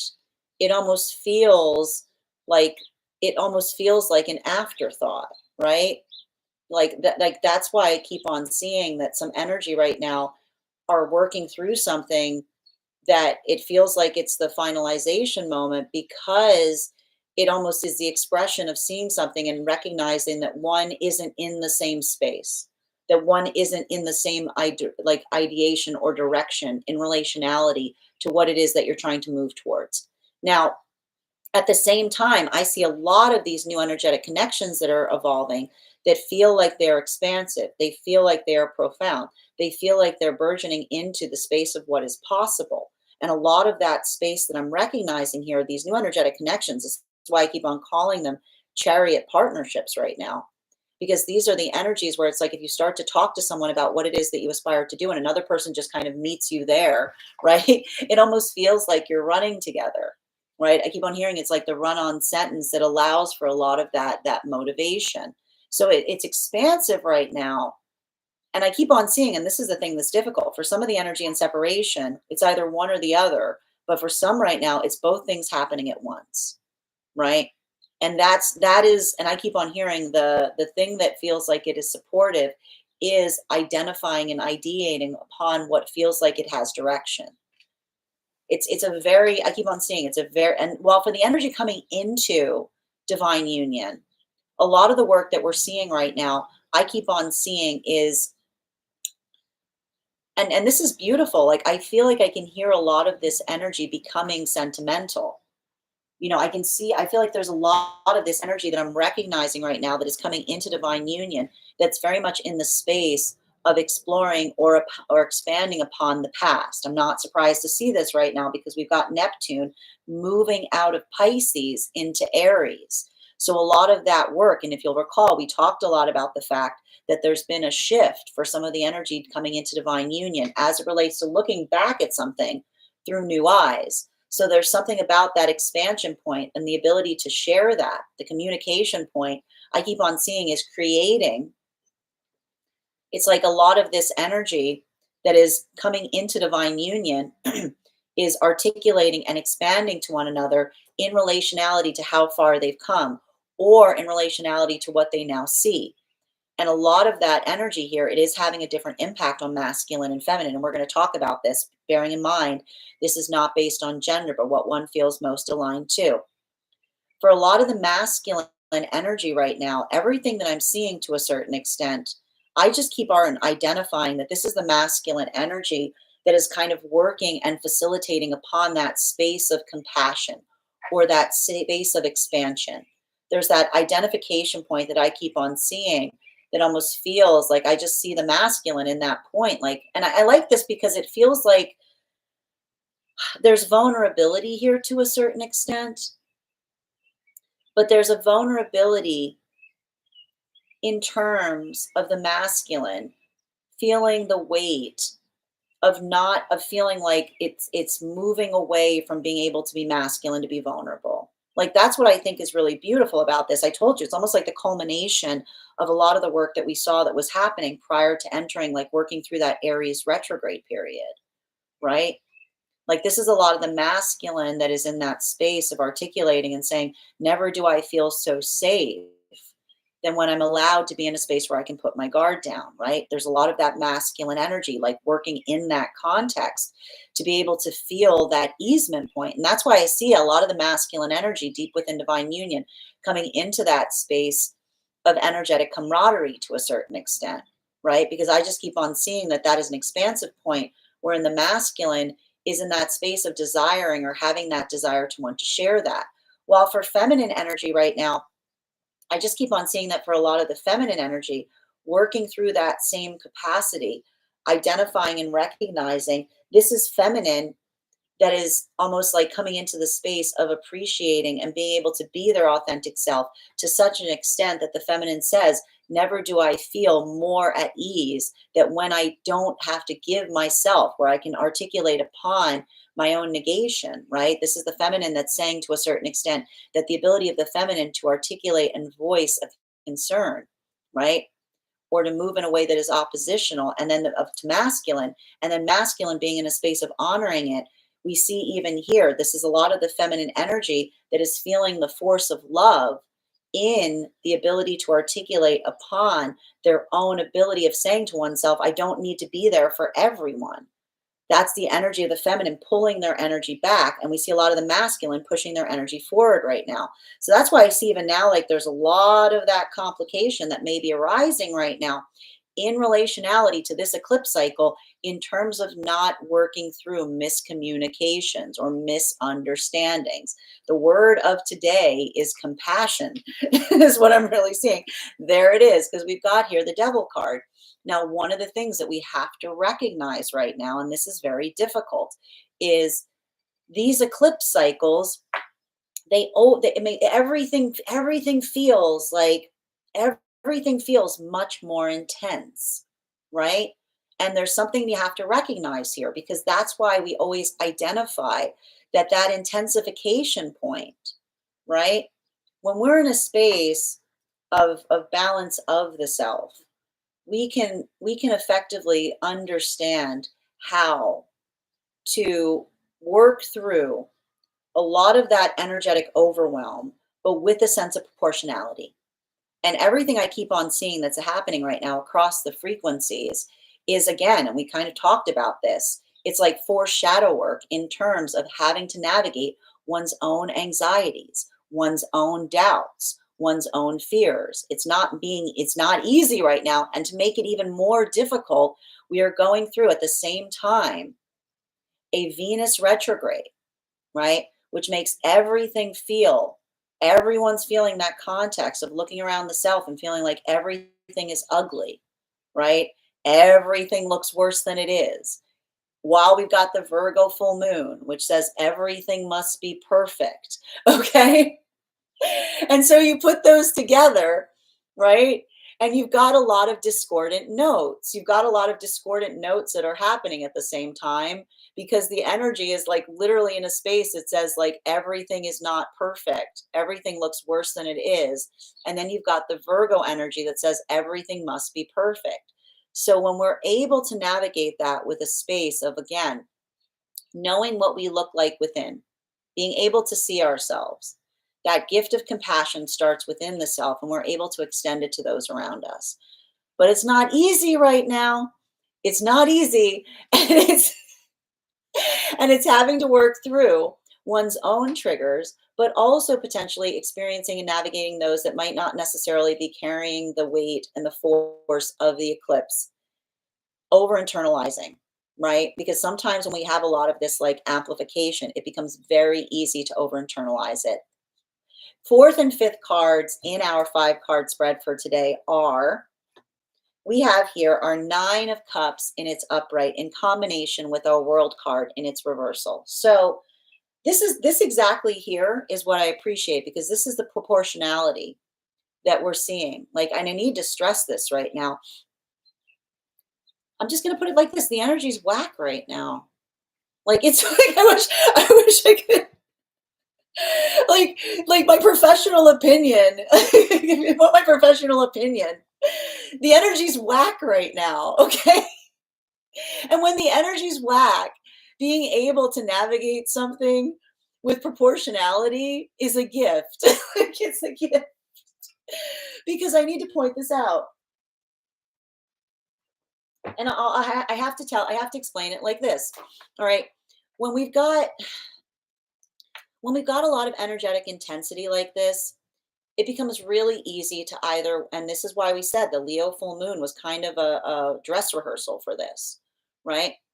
When we've got a lot of this energy that makes it hard, the desire to over internalize things right now is very high. The desire to want to put force towards others is very high. I got to stress this. The same force that wants to push outwards, like to blame others, right, is the same exact energy that wants to overblame the self, right? Because when we blame, we can't do anything, right? Right? It's like we understand we have to heal from the space of blame, because blame is trying to like just be there in the space of like articulating like what one is not doing.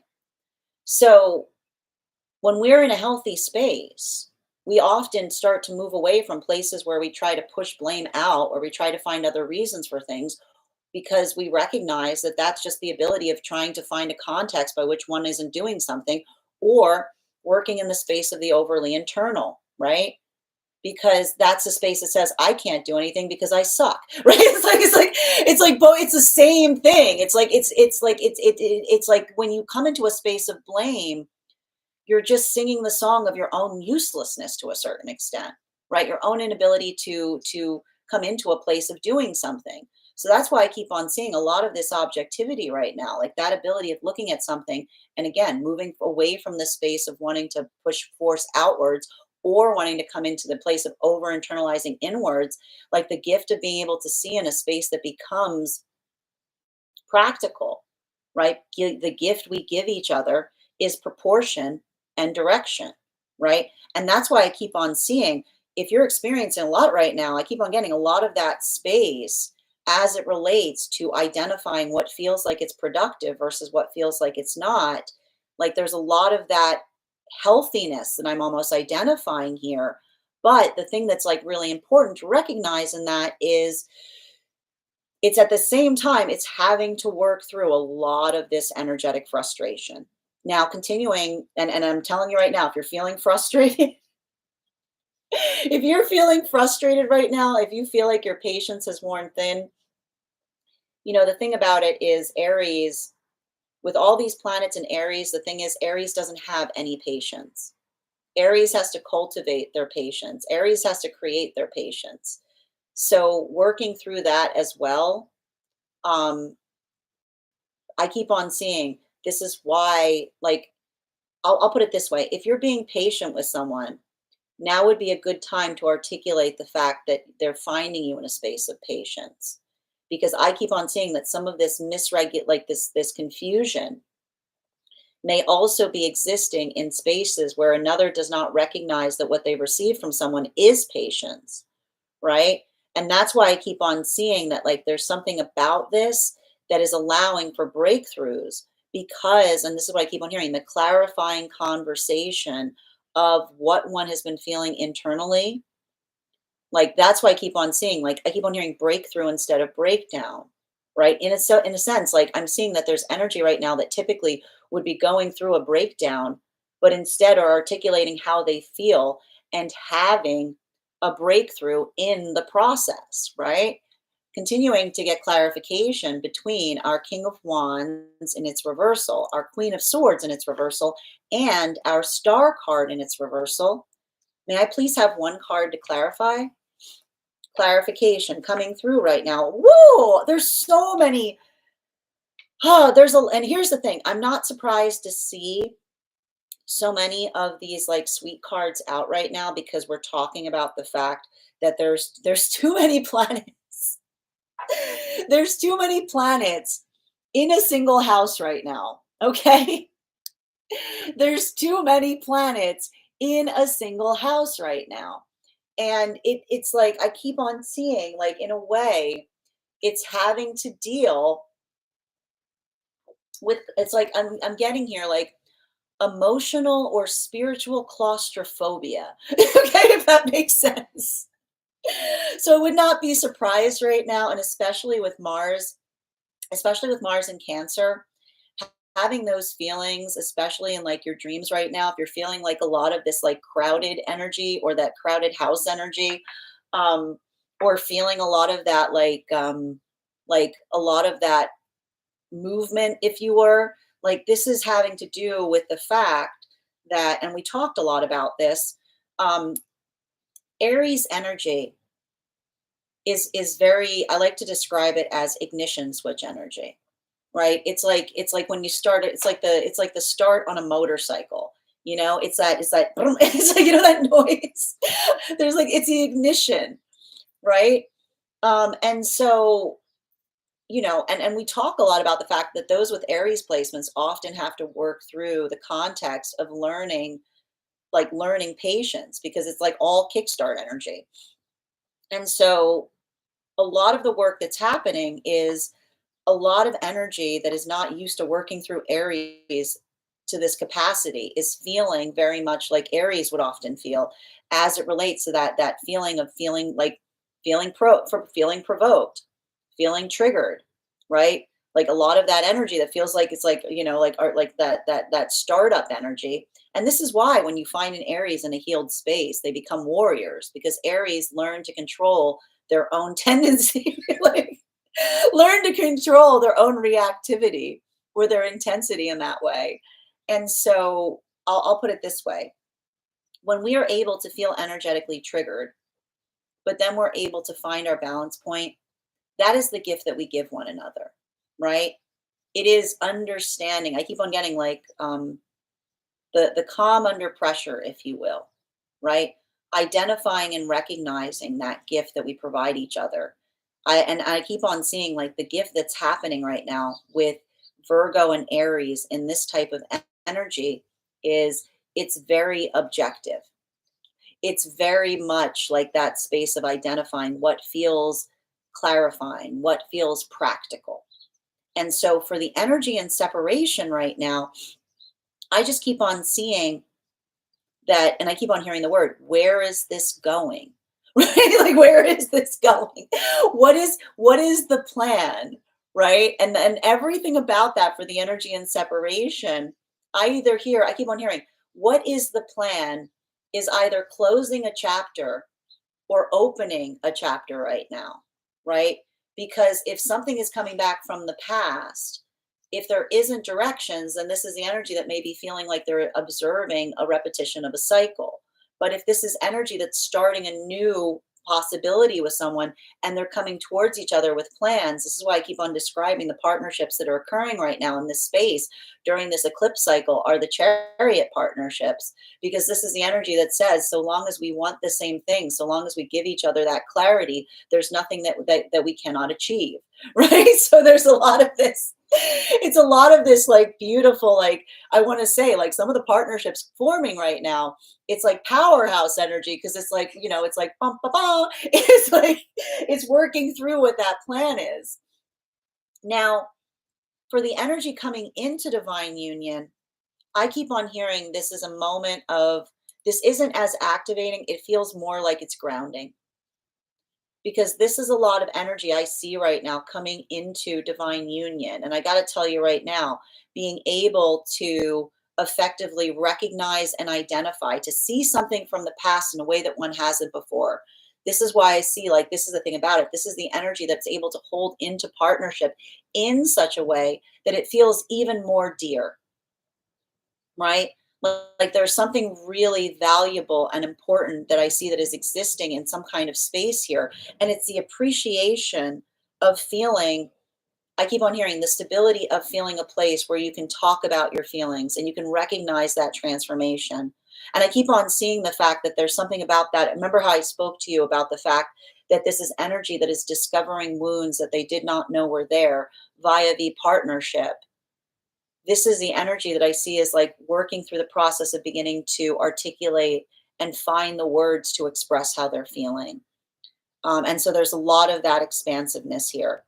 While for masculine and feminine, deep within divine union, bearing in mind this is not based on gender, but what one feels most aligned to, I just keep on identifying that for a lot of this energy, deep within divine union, um, what's interesting about it is there's a lot of path work that I see that's occurring right now in relationality to building into some construct of resilience, right?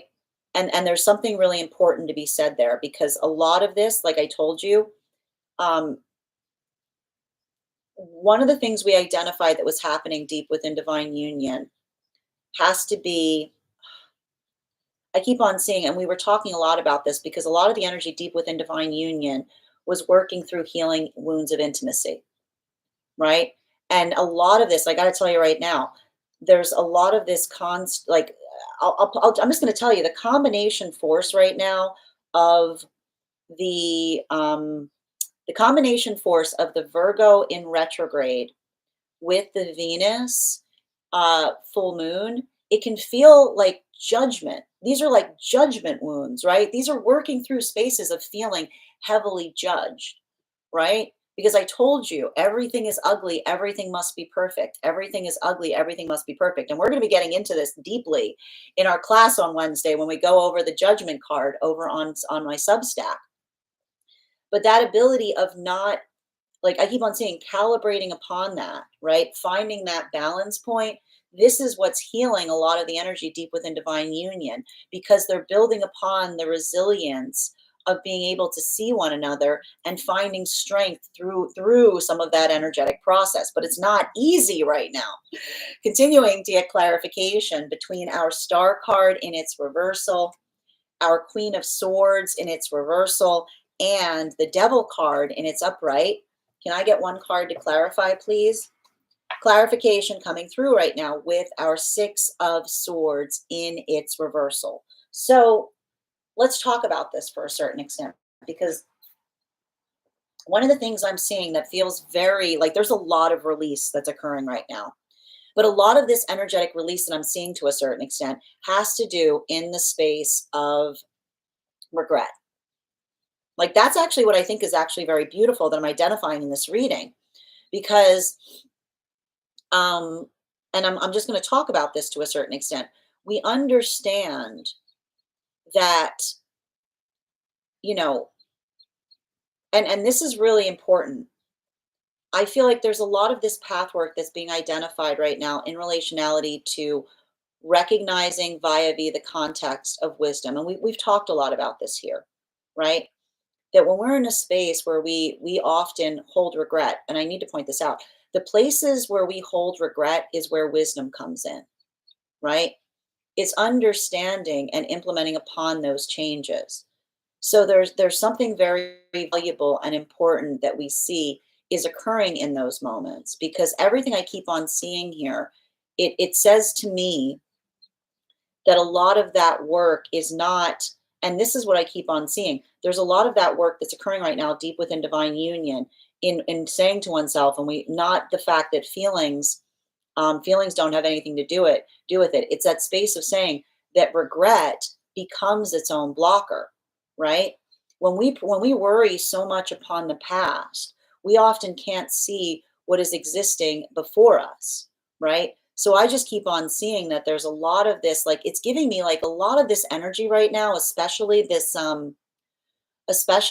like new this like eclipse coming out of the Virgo full moon. It feels a lot like clean slate kind of energy, right? It's a lot of that space that's allowing oneself to just build into the context of identifying and recognizing what those plans are.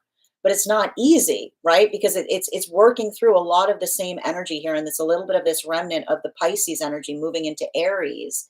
That reminds us that, we don't need to be, I keep on hearing, we don't need to be perfect in order to be found, right? That it's requiring that ability to identify and recognize and we keep on talking about this with the, like, this is a lot of the work that Virgos often have to experience, remembering that perfect is not a location, it's a cardinal direction, right? It's something that we strive for, that we get closer to, but it is always a little bit further beyond us. There's so much of this work that I keep on seeing. It feels very wabi-sabi. It's appreciating and understanding the beauty of something that is flawed but is continuing to improve. Well, and that is how the compassion is getting through right now for all of the frequencies. Now, continuing to get clarification between our Devil card in combination with our Nine of Cups in its upright. Can I get one card to clarify, please? Clarification coming through right now with the Fool card in its reversal.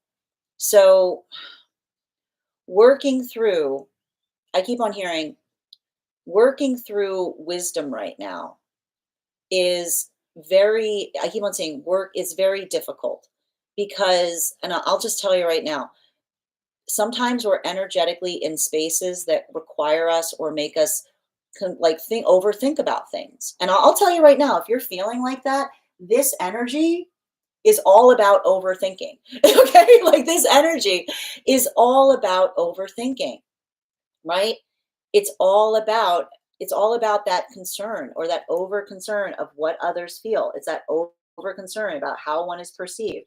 It is my cat Strega sitting on top of the table as I say this. So everyone who's watching the feed is seeing a tiny elephant that's now on top of the cards. But again, as I try to move her and fix the deck, sorry, baby.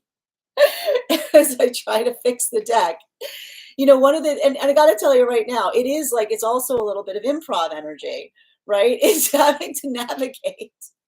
That's the Mercury retrograde just coming in to make you feel more energetically awkward, okay? But that's what we talk about here. When we have compassion for the things that we cannot expect, it allows for that ability of not taking oneself so seriously, right? It creates that, it's, and I gotta tell you, like, I feel like a little like, and we love Virgo energy, but like Virgo energy, I like to describe this. Virgos don't recognize this happens, but when Virgos enter a room, everybody accidentally stands up straight. Like Virgos carry Virgo energy is working through an energetic aura, right? And so that space that, like, when everybody's feeling like really, like, when you could cut the tension with a knife, and then someone, like, when somebody brings it into a space of allowing for that degree of being able to be casual again, like, I feel like it's like I keep on getting, it's like it feels like icebreaker energy, right? It feels like that moment that you're able to effectively look at something and say, like, what do I need to bring towards this to make something energetically easier? What do I need to bring towards this? And so it's in those moments, and I need to point this out, you know, when we're overly focused on the self, we're just thinking too much upon the self.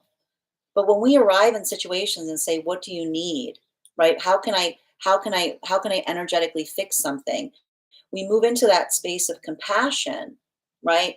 It's like the gift is saying, like, you're not, like, again, when you're feeling heavily judged and you're able to come into that space of not judging yourself harshly, that is the gift that you extend to those around you, right?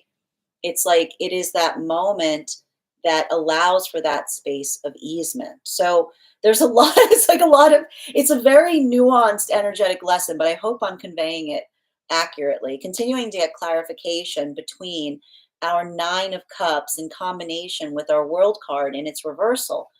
Can I get one card to clarify, please? Clarification coming through right now with the Ace of Pentacles in its reversal.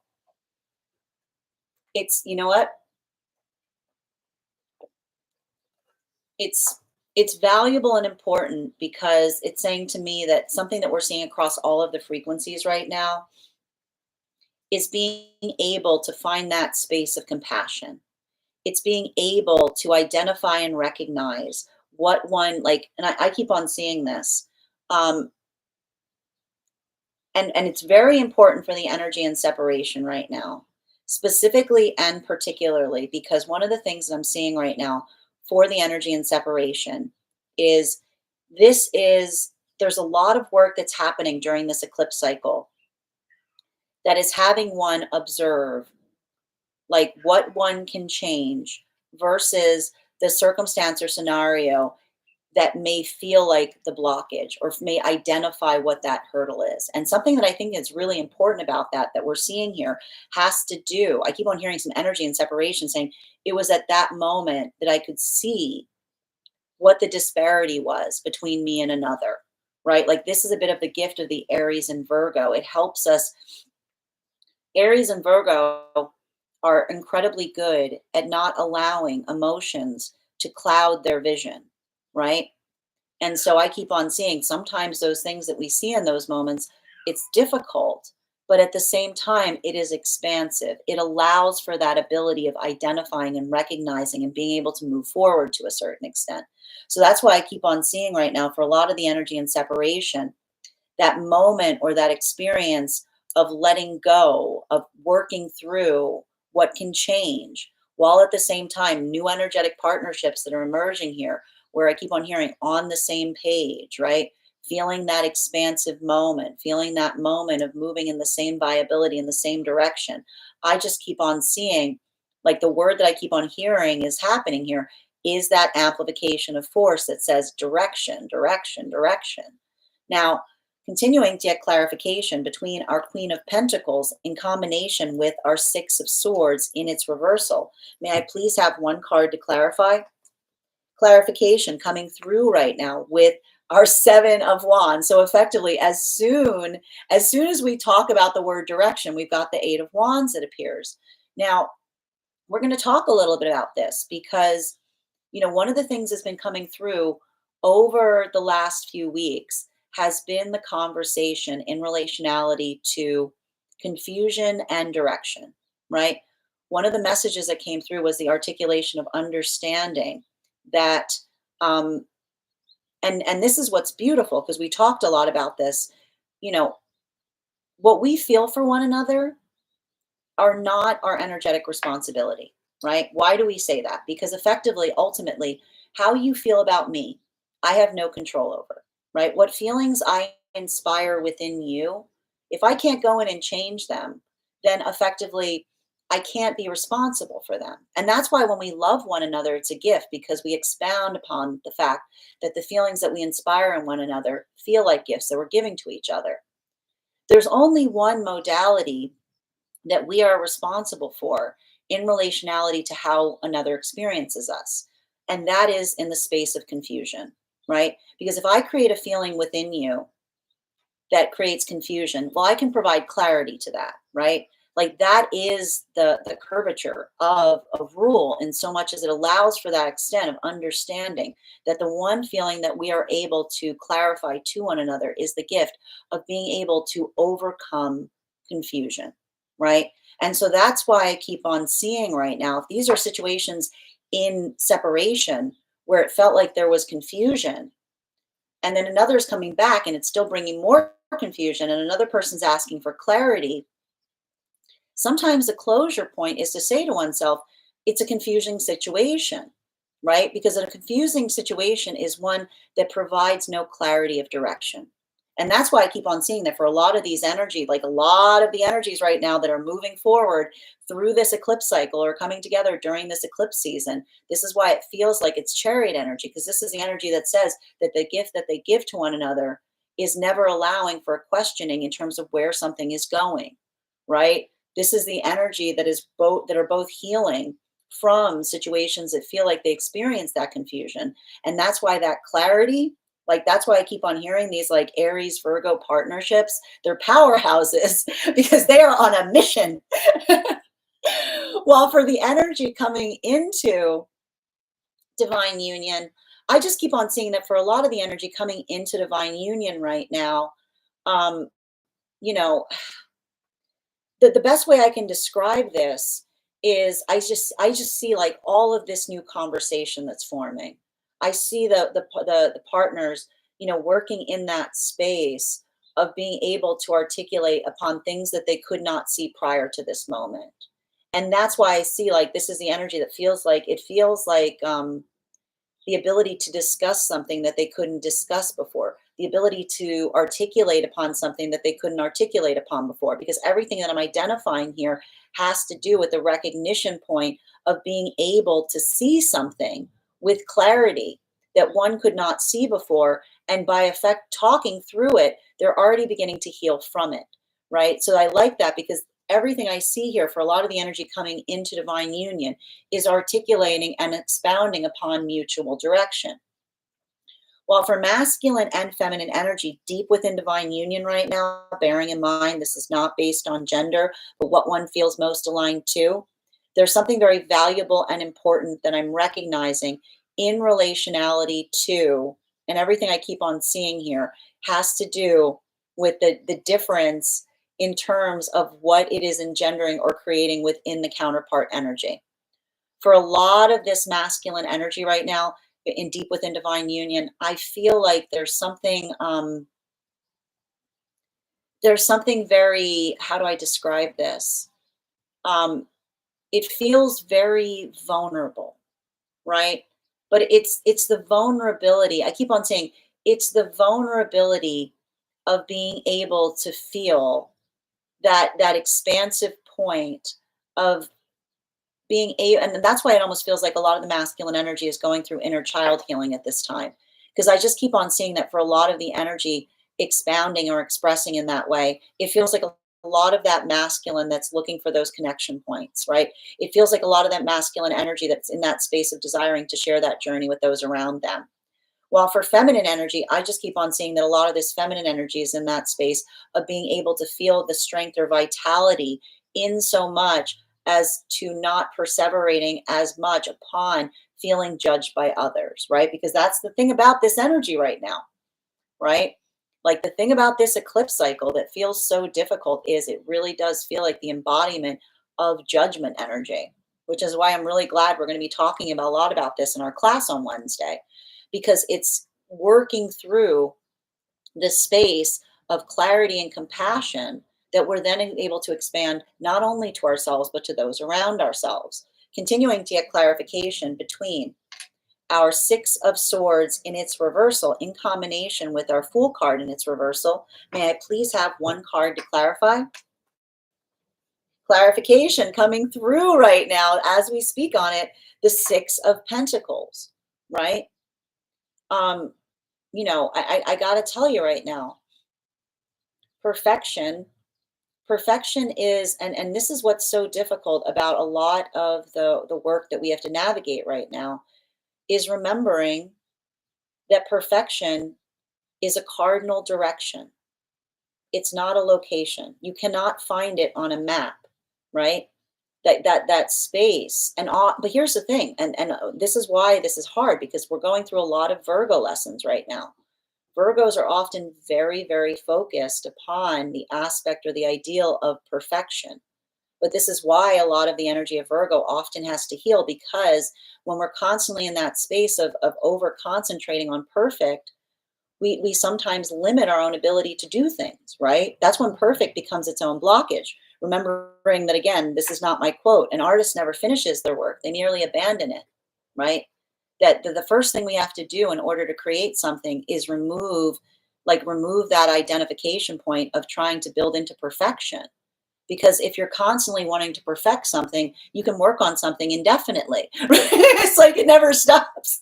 It's appreciating, it's finding the divine appreciation for what is imperfect that allows us to create in the first place, right? It's in that moment, and it's in that moment that we heal our own need for perfection, that we allow for the space of creativity to enter, right? Because we don't look at things that aren't perfect as something that is lacking, but the fact that when we create something, and again, there's a bit of imperfectness to it, it allows for the place where something can grow, right? It allows for the space where something can evolve.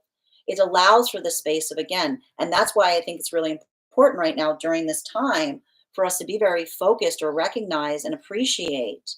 Because here's the thing, the reason we always talk about the fact that you're not like, they warn you not to go get beautification things during Venus in retrogrades. It's not because suddenly every like person on the planet forgets how to do things correctly in terms of visual things. It's because our perception is distorted.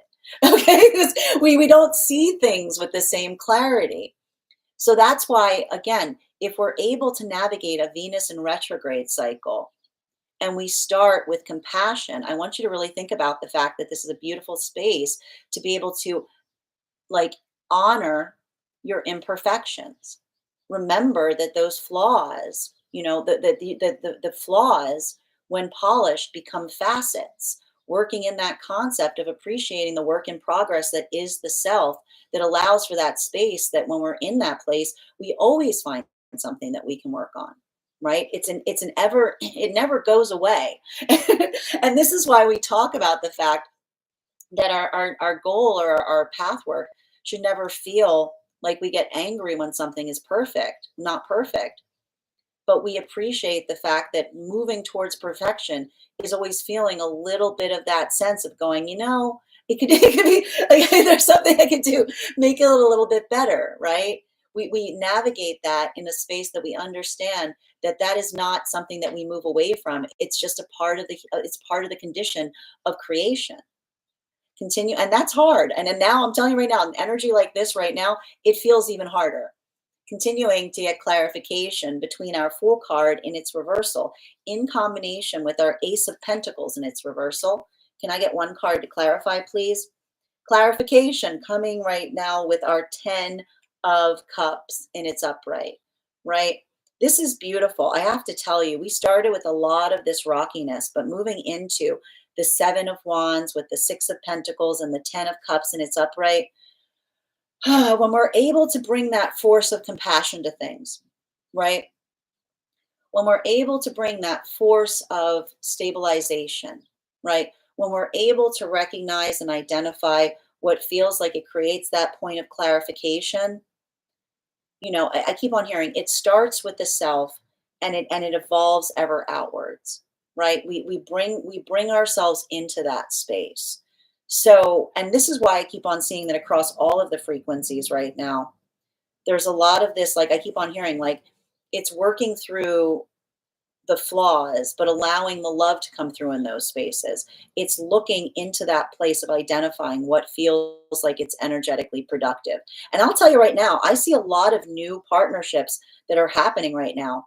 A lot of new, particularly for energy and separation. And that's why I keep on identifying that something that's happening right now for the energy and separation, it it feels bittersweet because I keep on seeing it feels like it's chariot energy.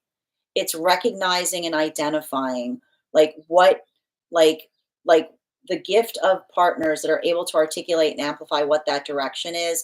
I just keep on seeing that this is the energy that's like hitting the ground running, because and they're moving. I even see they're moving into partnership very quickly because they have that clarity that they're giving to one another.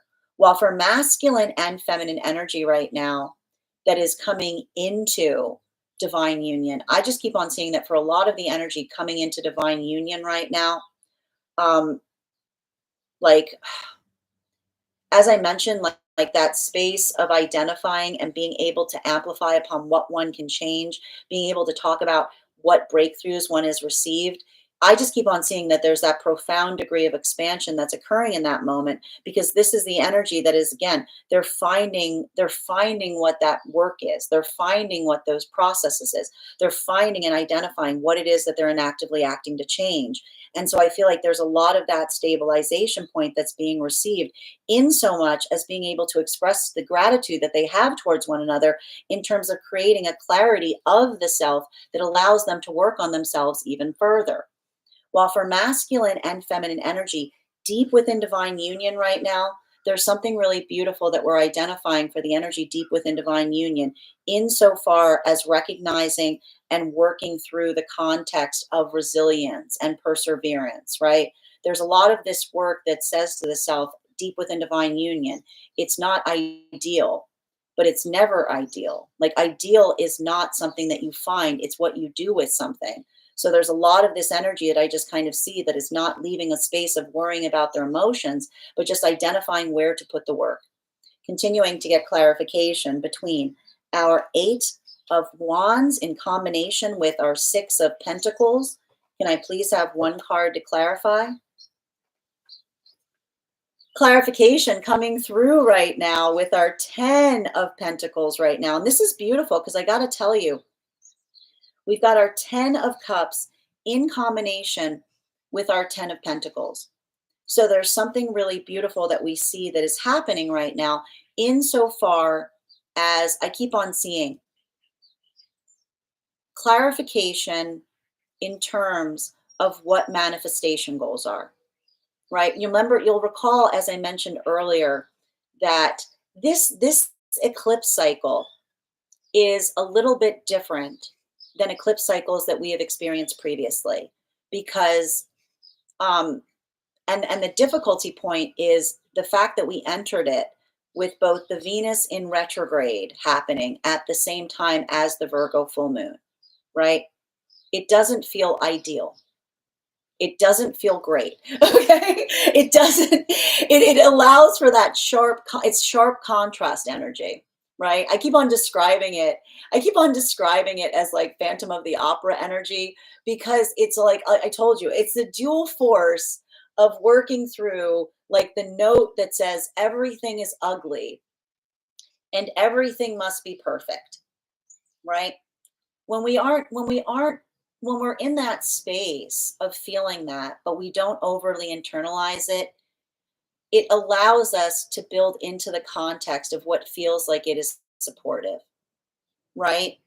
Like, it's like, and I keep on seeing that the gift that we give each other right now is like identifying and feeling the stabilization within that. Because when we're able to stabilize within that, right?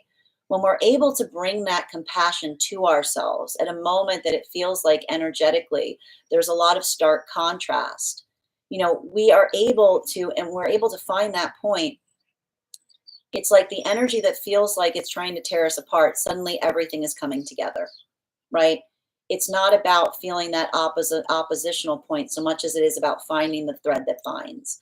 And so everything I keep on seeing right now is there's a lot of that. I keep on seeing there's a lot of beauty in that, in the identification of, I keep on seeing having conversations that help one regulate and understand the viability and priority of working through that context. But it's not easy because to be able to do so right now when everything feels like it's like, like everything feels like it's trying to tear you apart, right? Where everything feels like it's trying to pull you in opposite directions, finding that intent, like I keep on seeing that it's almost feeling like a lot of these lessons that we're starting to move into, and I'm not surprised to see this because it feels like a lot of that it feels like a lot of that energy in Taurus, because it's articulating upon resilience, but it's resilience in a way that feels fortifying, not stubborn. Okay.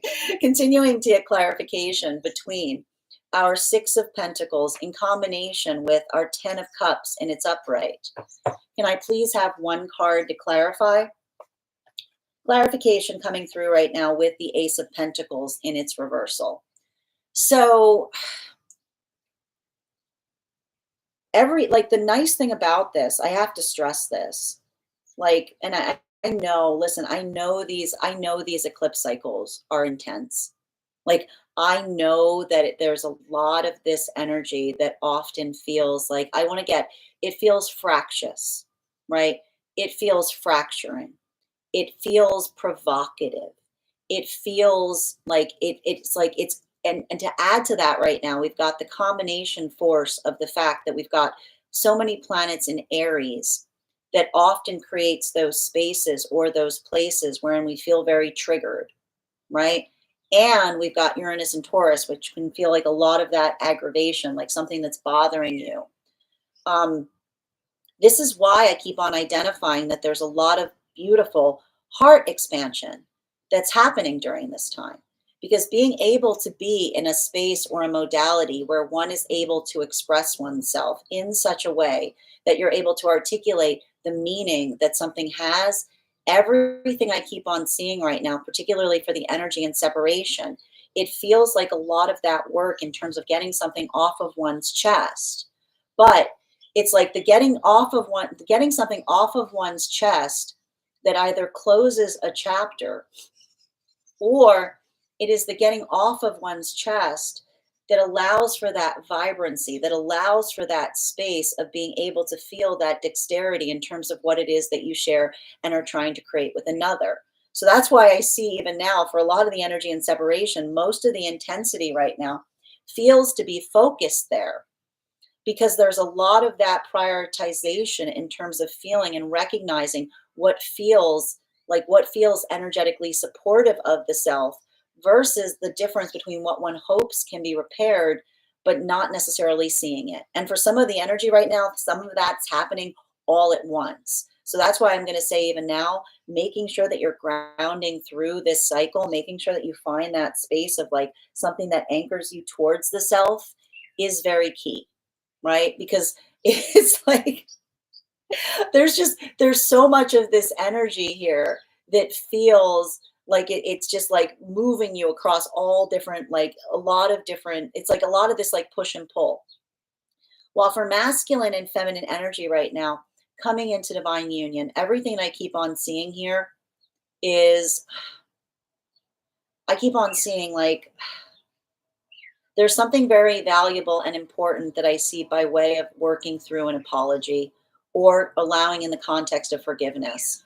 Because everything that I keep on seeing here, you'll remember that we talked a lot about the fact that for a lot of the energy prior to this moment, working through the context of seeing something in a different way, this is the energy that I see like almost hold some kind of apology for something. But it's in that moment of holding an apology for something that we almost recognize and identify, like this is the space of being able to say or express to partner like how much one has changed, and almost like I almost see like this is the gift that they're giving each other, because they're almost saying to each other, I could not have seen that were it not for the energy of being in connection to you. So I keep on seeing that there's something about the energy coming into union that is holding each other even more sacred, even as they're uncovering new wounds that need to be healed. While for masculine and feminine energy right now, deep within divine union, I just keep on seeing that for a lot of the energy deep within divine union right now, this feels like a lot of pathwork of resilience. This feels like a lot of pathwork being articulated and identified as it relates to where that work begins. And so everything I keep on seeing right now for a lot of the energy deep within divine union, it feels like I keep on seeing like it feels like working through that pressure, but finding, and I keep on stressing this right now because they're saying even now it's like feeling pressure, but remembering that pressure is also what creates diamonds, right? Pressure is like the ability of feeling this or feeling that weight, right? When we feel energetic pressure and we don't allow ourselves to fracture under that weight, sometimes we can land upon an energetic solution to something that we haven't seen. Sometimes we see something that we haven't like recognized before, but it has to start with not being so hard on ourselves, right? Like it's interesting because they're saying like to a certain extent when you're feeling pressure, you shouldn't have to put more pressure on the self. It's like when you feel more pressure, that's where the compassion begins, right? Final card for today's spread between our 10 of Pentacles in combination with our Page of Pentacles in its reversal. May I please have one card to clarify? Clarification coming through right now with the Tower. Now, we talk a lot about this here, okay? We talk a lot about the Tower here because I know that often when we see this Tower card, it can inspire a lot of anxiety, it can inspire a lot of fear. But let's talk a little bit about what we feel when we see the Tower card. You know, the Tower card is effectively, it is working through shadow work, right? It is identifying or feeling the weight of our uncertainty. It is navigating or bearing the space of what it is that we fear. And this is why we talk about like a good spiritual journey is not one that one is avoidant of things, right? Because when we are avoidant of something, it often is a place that we need to put our observation towards, right? That ability of being able to navigate through one's own fears, to navigate through one's own anxieties. This is how we effectively learn to build a healthy relationship with our fear, right? And building a healthy relationship with our fear is not one where we move towards it full tilt, but we recognize and identify the fear that rises up within us that needs to be addressed versus the fear that tries to protect us, but in ways that does not feel productive and helpful. So I keep on seeing like that's the problem with some of this energy right now. It almost feels like energetically forced shadow work, right? And I told you, because it's a combination of elements, right? It's the combination of elements between that low base note of the Virgo retrograde cycle, which says everything, or the Venus retrograde cycle that says everything is ugly, everything is getting worse, everything looks awful, with the Virgo full moon that says everything must be perfect, everything must be perfect. It almost creates what feels like energetically discordant notes. But that's why when we're able to see ourselves with clarity and we can navigate through that, that in a way, it's like we recognize and we identify that Tower energy, right? But we don't, like, I need to point this out, like, we don't move away from it. We find the strength within to be able to face it, right? Because I need to point this out, and this is what's very beautiful. You know, this Tower energy is very much like, and I need to, like, there's like that, like a lot of the work that we're experiencing right now with all of these planets in Aries is like head energy and spine energy, right? So there's a lot of that space in terms of identifying and representing that point that helps us, like I keep on seeing, being able to articulate upon something that we haven't been able to articulate before. And that allows us to have like the birth, I keep on saying the birth of new ideas, right? The birth of new innovations. It's in those moments that we don't run from our frustration, but we face it, that we often find the thread that binds or that new solution. Bottom of the deck on this reading, especially with the Page of Wands in its reversal. There's so much of this energy here, and that's what we have to be very careful and conscientious of. It's it's being hard on the self. It's working through that space of feeling a lot of that energetic pressure. And if you're feeling that right now, if you're working through that concept of feeling the need to be perfect, I want you to remember right now that's the vibe. Like there's a lot of this space right now. And I feel like there's a lot of this inner child healing that is occurring in this moment, because a lot of that work that I see that is happening here, it's allowing for that. I keep on saying, when we don't, when we don't, when we don't get, when we don't, how do I describe this best? You know, when we feel fear, we lock up, right? When we feel fear, we just like, we want to get into that space that we just feel very like hard and resilient. But when we build into the ease of comfort, right? When we start to find that point of compassion, we are able to, I keep on hearing, we're able to articulate upon fear instead of react to it, right?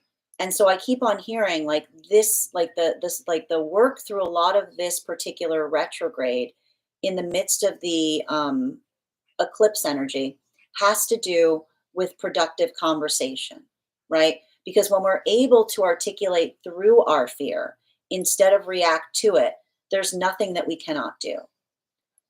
That is our daily collective read for today. I want to thank you so much for being here and experiencing it. Just a reminder, if you would like to book a private reading with me, you can do so on my site. Please keep in mind, if you book a private reading with me, it is a two-step process. You have to book the reading, you have to pay for the reading. Please make sure you do both if you'd like to have that reading. Most importantly, please remember that I will never, ever, ever, ever, ever reach out to you for a private reading. I will never DM you. I will never PM you. I will never slide into your inbox and tell you that I have a very important message that only I can deliver. The only way you can book a reading with me is if you book one on my site. So I would encourage you to do it there. Also, I want to give you guys a couple of updates before we move into personal readings today. First and foremost, thank you to everyone who attended our recent class on the Wheel of Fortune card. Our next class will be held on Wednesday, March 17th at 6 p.m. PST, 9 p.m. Eastern. We will be continuing our studies into the tarot with a focus on the Justice card. If you would like to become a part of that tarot class program, all you need to do is head over and become a paid subscriber to my Substack. Your paid subscription to my Substack is your ticket of entry into our live classes each and every month. You will also have access as a monthly subscriber to over 9 hours worth of material in the Tarot Church Library archive. Now, it's not necessary to catch up. I will be doing my best to give you a recap on everything that we've studied thus far prior to beginning our classes, but the material is there for you to receive when you're ready to receive it. Also, you'll have access to a one-on-one chat with me and the other students to ask any questions that you may have in relation to anything that we've learned thus far or are currently learning. And also, if you become a founding member to my Substack, not only will you receive a discount on the full year's worth of classes, but you will also have full access to the entirety of the Tarot Church Library archive. You will also have access to a complimentary mentorship class with me, wherein I will assess where you are on your personal tarot journey and give you the best insights in terms of how to utilize those classes to the best of your advantage going forward. One of the things I tried to do in these classes was make them accessible to the absolute novice tarot reader as well as the seasoned reader. There's definitely something there for everyone. Don't let your lack of experience or your robust amount of experience prevent you from participating. And I also want to thank you guys that even if you don't become a paid subscriber to my Substack, I would encourage you to follow me there to stay up to date on any new offerings or services. I post my weekly newsletter there, which will let you know about my in-person events as well as my online live schedule. And I also want to let you guys know that on top of my standard life path readings, I also offer mentorship classes. And these are for any of my clients that are seeking a more personalized educational experience with me. I take a very limited number of students for this reason, as those classes are focused on each individual's personal spiritual growth goals and journey work. Those classes can be purchased on an individual level or as a monthly class series, weekly or bi-weekly as your schedule permits. Also, for my clients that are seeking more consistent weekly tarot support, I'm very happy to offer weekly tarot insight packages. That is a package of 4 30-minute readings, again, weekly or bi-weekly as your schedule permits, so that you can stay more consistent on your personal journey.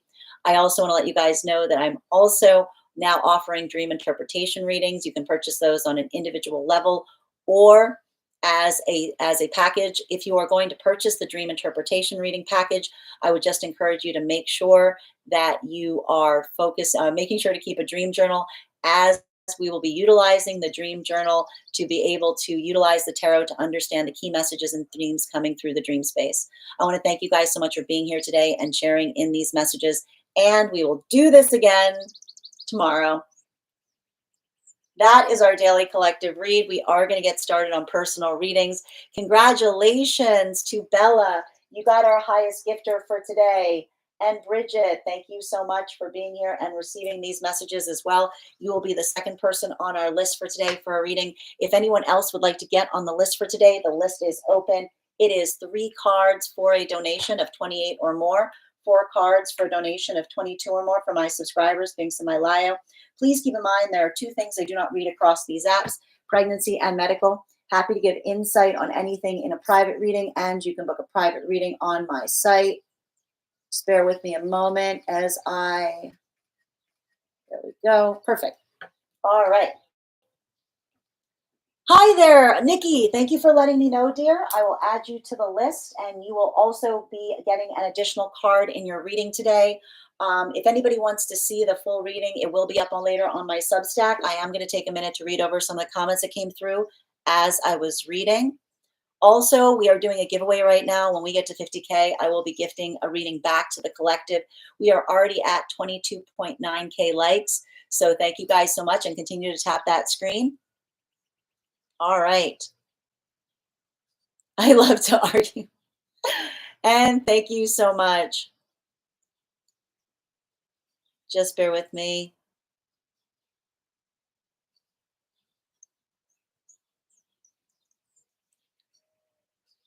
Using all my self-control to maintain a level head right now. You're so welcome, Haley. Continue to do that work right now, because I know it's not easy with this eclipse energy.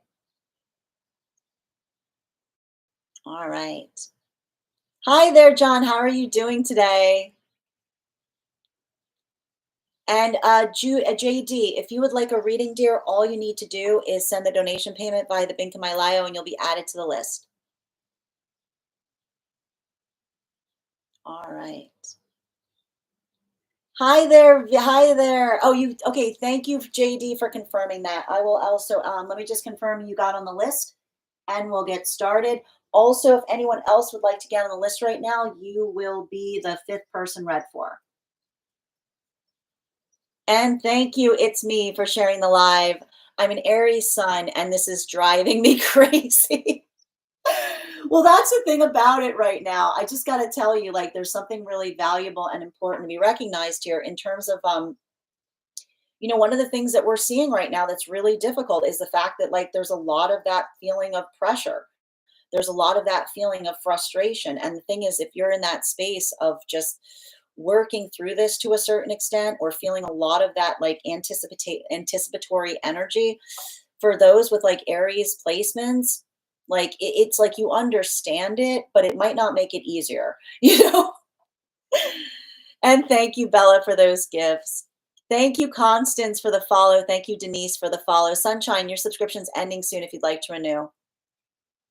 Breath work is going to be very helpful right now, Jules. Absolutely. Could not confirm more.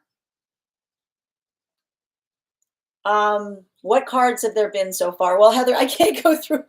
If you missed any of the reading, it will be up. It will be up there as well. All right. JD, just bear with me a moment. I'm just confirming the donation sent, and I'll add you to the list in just a bit. All right. No, no kidding, the energy is whack. I mean, I wish I had a more professional way of putting it.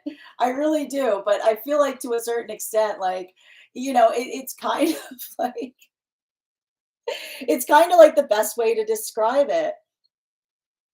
Just bear with me a minute, dear. All right. Does anyone remember the first? Yeah, the first three cards, Heather, were the King of Wands, and then we had the second placement was the Queen of Swords in its reversal with the Star card in its reversal, along with the Devil card. And don't mention. All right. Okay. Yes. I believe I see. Just want to confirm here. JD, can you give me the initials that the donation was sent through, dear, so I can confirm? Beautifully said, Betty. Blame is a dead end street. Tap to claim.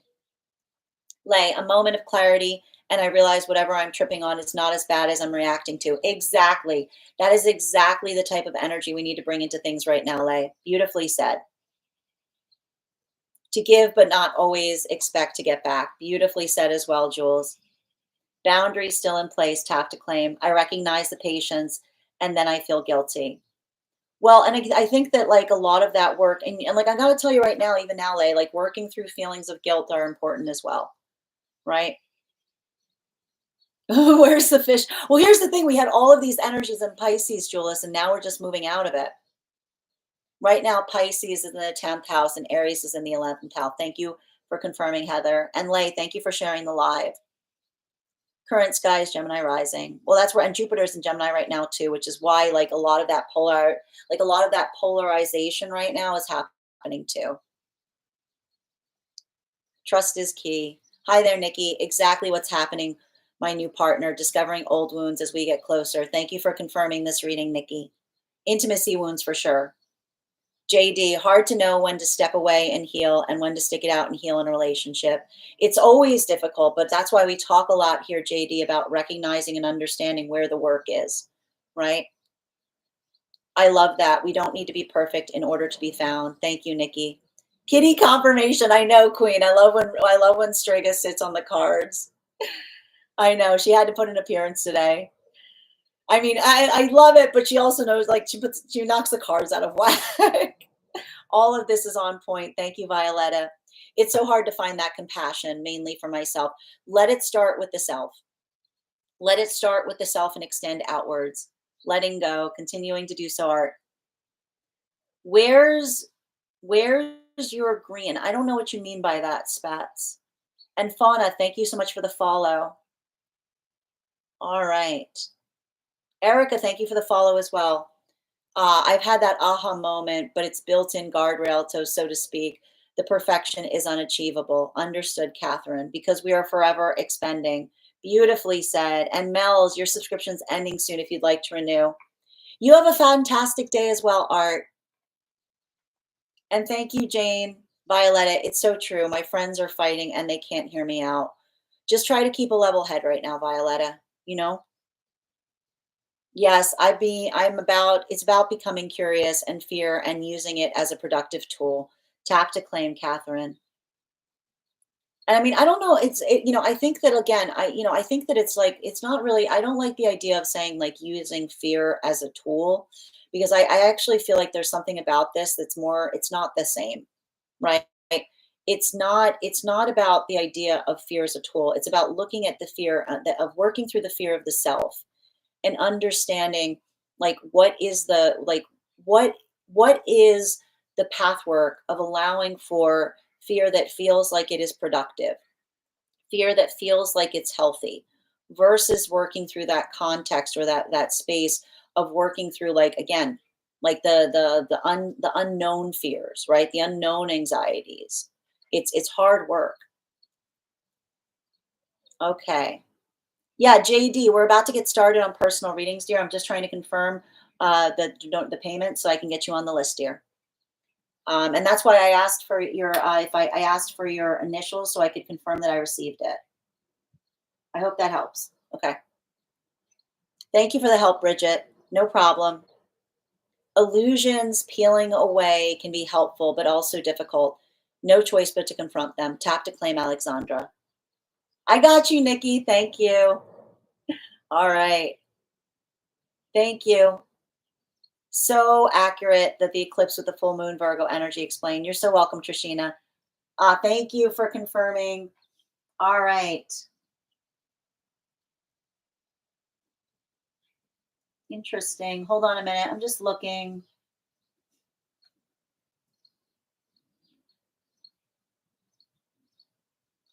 All right. Let me just check one more place, JD, and we'll get you on the list. Okay. Hi there, Ruby. When I got close to the park for a run, Revenge Body by Don Broco started playing. I don't know that song. I'll have to check it out. Interesting. All right. And Jamie, yes, I've got you here, dear. Thank you. All right. Okay, we are going to get started on personal readings right now. If you would like to get on the list is open. You will be the fifth person read for. As I mentioned, it is 3 cards for a donation of 28 or more, 4 cards for a donation of 22 or more for my subscribers. Being semi-lio, please keep in mind there are 2 things I do not read across these apps, pregnancy and medical. Happy to give insight on anything in private readings, and you can book a private reading on my site.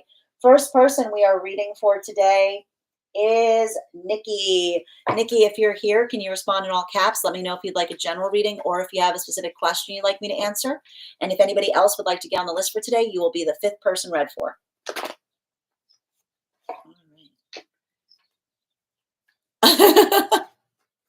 It does feel very apropos, especially if you're about to go running, Ruby. That's like the kind of Virgo Aries energy we want to bring into a run. And my friends, for those joining us, we're also at 23.3K likes. When we get to 50K, I will be gifting a reading back to the collective, so make sure you're tapping that screen. If you missed the daily collective, it will be up later today on the place where we keep the videos. It'll also be up on the place where we keep the photos. It'll also be up as a podcast over on my Spot and over on my Substack. Second call right now for Nikki. If Nikki isn't here, we're going to move over to Jamie. Jamie, can you let me know if you'd like a general reading or if you have a specific question you'd like me to answer? And if anyone else would like to get on the list for today, you will be the 5th person read for.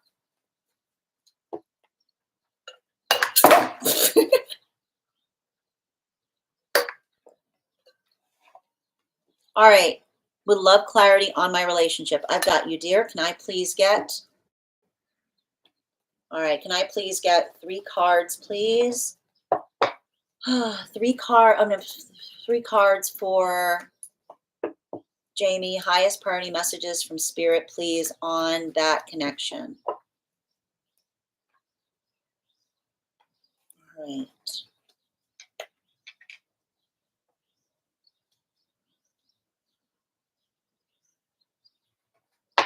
I'm also going to draw an extra card for you because I'm not sure. I have to be honest. I'm not sure if you or Nikki got on the list first. So I'm going to give you that additional card as well.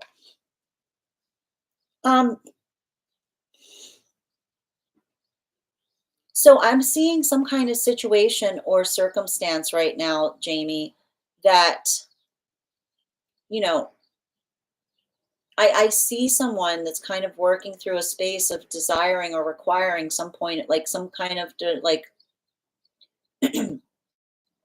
I see someone in a point of contemplation in relationality to whether you guys are in this moving in the same direction. You know, there's something really valuable and important here that I see happening. And, you know, what's interesting, like I keep on hearing, like, I'm going to tell you right now that the best that you can give the energy that I'm seeing has to do in the realm of clarification.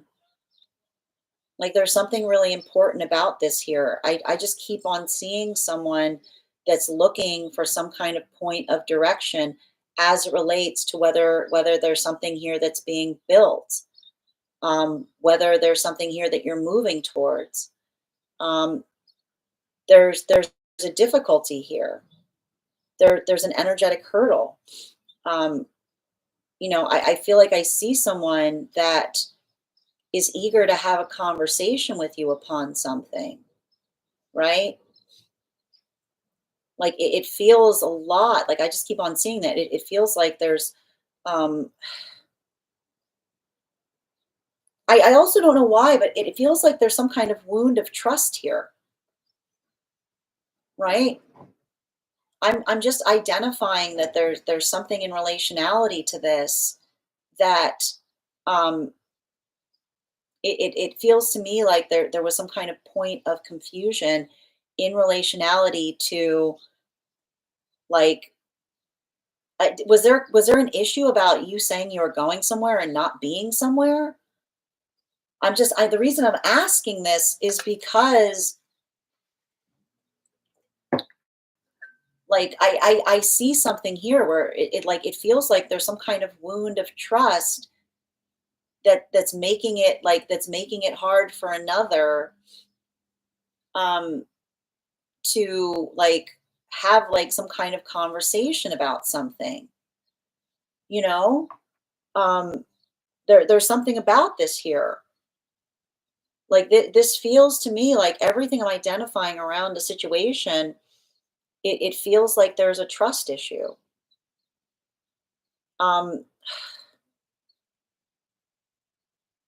I'll tell you right now, you know, and I need to stress this. Um,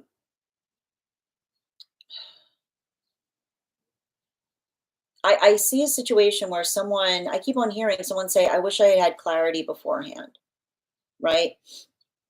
Because, and I'll put it this way.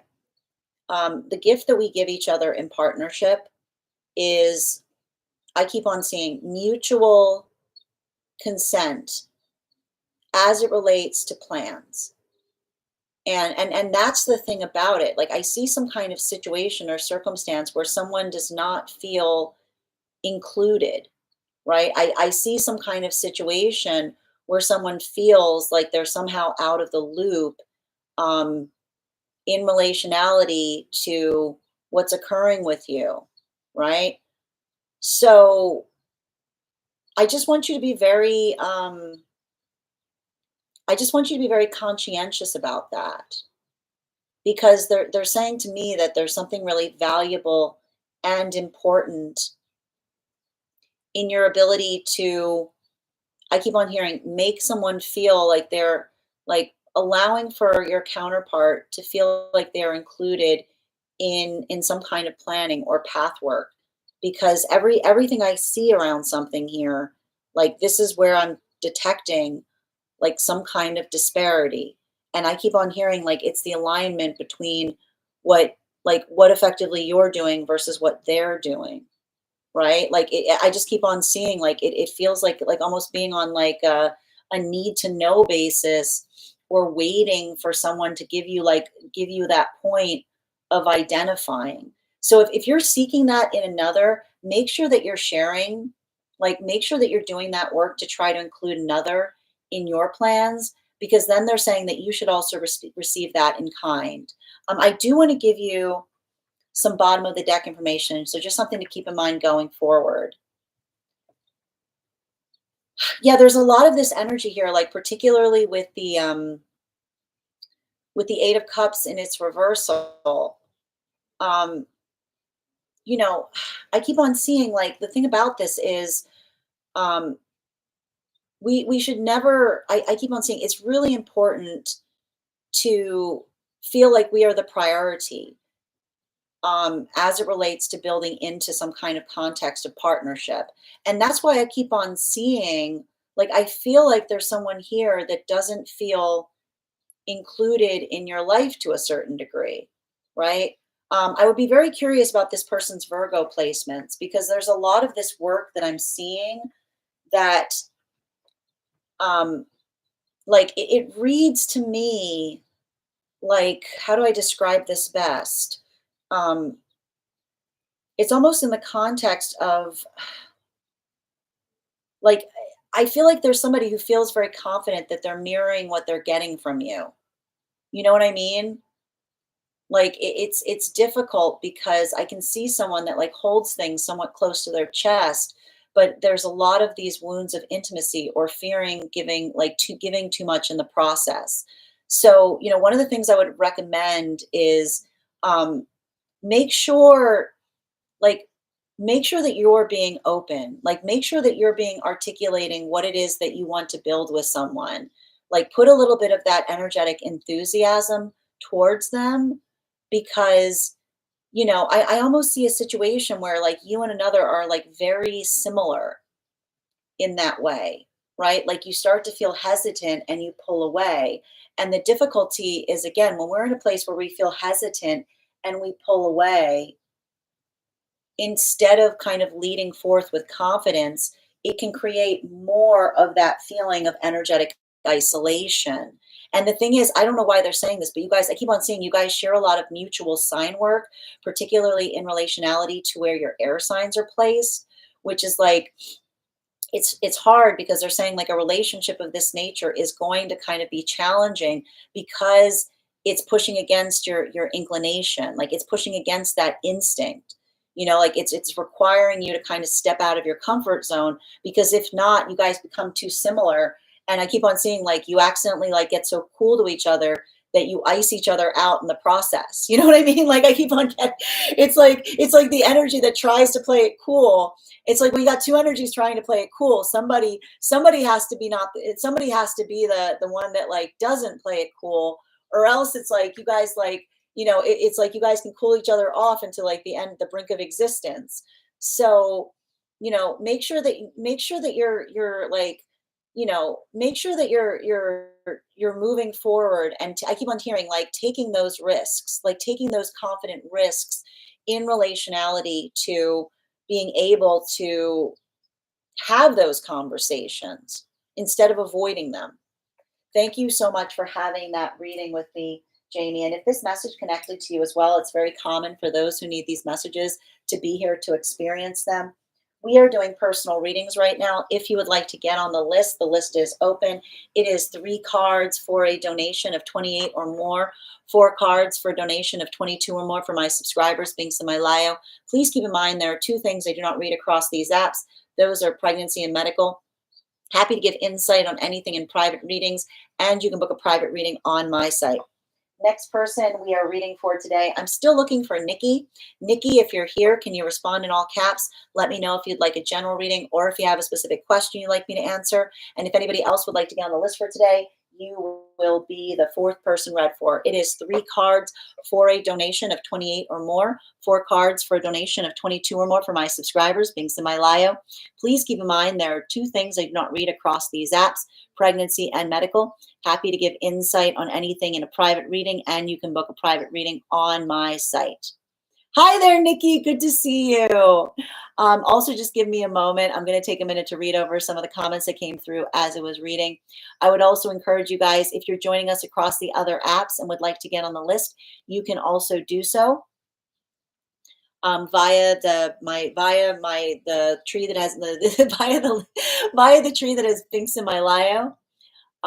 Just bear with me. It's hard for me to type and talk. Also, if you missed the daily collective read, it'll be up on the place where we keep the videos. It'll also be up on the place where we keep the photos. It'll also be up as a podcast over on, hold on a minute, over on Spot at Tarot Church, and over on my Substack. There we go. Where were we?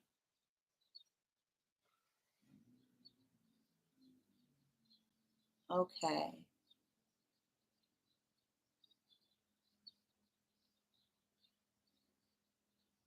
Alexandra, illusions peeling away can be helpful, but also difficult. No choice but to confront them. Absolutely.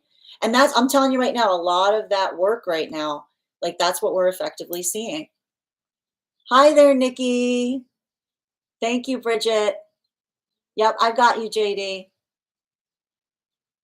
So accurate, the eclipse with the full moon energy explained. You're so welcome, Trishina. Hold on a minute. Thank you. I think it has brought up other things for me. That Yeah, here's the thing about, like, I see you in another energy, like playing detective to one another. Like, it's like, make sure that you're just having conversations, you know? Make sure that you're bringing a lot of that openness there, because it's like, don't don't match energy here. Be the force of change, because I'm telling you right now, because you and another person are so similar and you trigger each other, that it's like, like it's like this type of relationship is challenging because it's requiring you to kind of be in that best modality of self, you know? Like, I keep on hearing, like, be unapologetically uncool. You know what I mean? Like, but like it's like that is like it's actually like that is what one of you had, like, that's what's so difficult about this. It's like requiring one of you, like, is requiring someone to have to be the unapologetically uncool one for a moment. And Minnie, your subscription's ending soon if you'd like to renew. I don't feel included in their life. Thank you for confirmation, JD. My Virgo is simply the third house, North Node Libra, only placement there. Both Taurus. You're so welcome, JD. Shared some of my needs on as a fearful avoidant this morning. Very hard to be that vulnerable. There's a lot, I keep on seeing there's a lot of that work right now. It's not easy. Hi there, Nikki. All right. Hi there, Vanessa. Matilda. Sometimes I'm annoyed at myself that I think about the lack of romance in my life. Well, I'm happy to do a reading for you, Matilda. If you'd like to get on the list, list is open. I had thought counterpart had broken up with their partner. Now we're wondering what's going on. I mean, again, Rainbow, I'm sending you support on that journey, but I need to stress, I want you to make sure you're taking care of yourself in the space of describing. If you're talking towards a counterpart that's with another partner, like making sure to recognize if, like, why you feel like that is your counterpart, you know, like there's something really important to recognize there in terms of honoring your journey. Sending love to you as well, Matilda. All right. I got you, Nikki. Can you let me know if you'd like a general reading or if you have a specific question you'd like me to answer?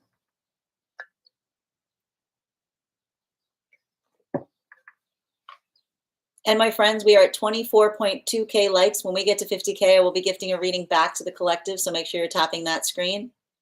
I would like a reading regarding new romance. We're currently arguing. I've got you, Nikki. All right. Can I please get 4 cards for Nikki? 4 cards for Nikki, please. Highest priority messages from Spirit, please. Highest priority messages from Spirit.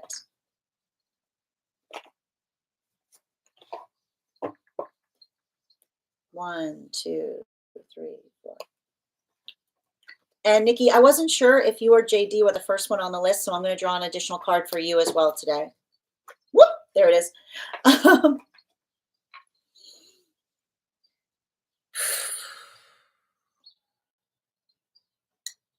Here's the thing about something here. I see, I feel like I'm identifying some kind of, I just feel like I'm identifying some kind of insecurity that someone is carrying in relationality to the placement that they hold, um, like in your own experience, you know? Like I'm just like it says to me, you know, the thing about it that's difficult is I feel like a lot of it is coming from a place of worry, right? Like there's something here that feels like it's energetically upsetting. It feels to me like there's something here where someone is feeling shaky.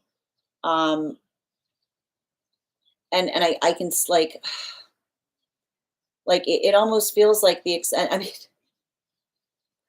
I see someone like who cares, like it's like somebody who cares too much. Like that's the thing about it. Like it feels like I see some kind of situation that, when someone cares too much, like they start to feel a little unstable. They start to feel a little insecure, like there's something here, Like I see somebody that's having a really hard time um, communicating upon their feelings. Like there's a lot of this. I just keep on seeing them like in that space of being able to articulate um, or expound in some way.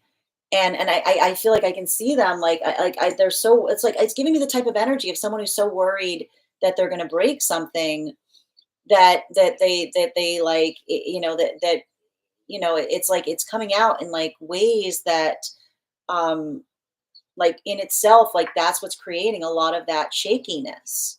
Like it's almost saying to me it's not from a lack of caring. It's speaking to me about that rigid, like the tightness that one feels when someone is coming from a place of feeling the state of something being important. you know um you know there's I gotta say, like, there's something I keep on hearing something about the ability of having a productive conversation, um, as it relates to not working through a space of overreaction. I will also say, I gotta also like, I just gotta put something, I also gotta tell you, there's something really important here too, because one of the things I'm identifying right now is how do I express this? There's something very important and necessary to speak about the fact that like I want to. There's a little bit of this reading that I'm like even conscientious to say it. Like I feel like some of this was amplified. Did this happen during the eclipse?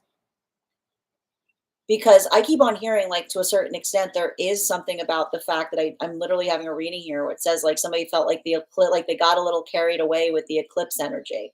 You know what I mean? Like, I just want to put that here. Like, it feels to me like someone is not handling um, the eclipse energy like as productively as one can, because there's just something to be said there that speaks towards, I keep on seeing, um, having to recognize and identify like what feels energetically productive versus some kind of overreaction here. And I keep on seeing, like, I feel like I can hear their guides saying to me that they're struggling through this eclipse process, right? Like it's like it's bringing out a lot of their uncertainty. It's bringing out a lot of their doubts. It's bringing out a lot of their fears. Um, I do, and I feel like that's why I would definitely say make sure that you're not being energetically triggered. Make sure that you're being energetically consistent. Um, make sure that you're working in that space of like articulating upon like what it is that you want in terms of partnership.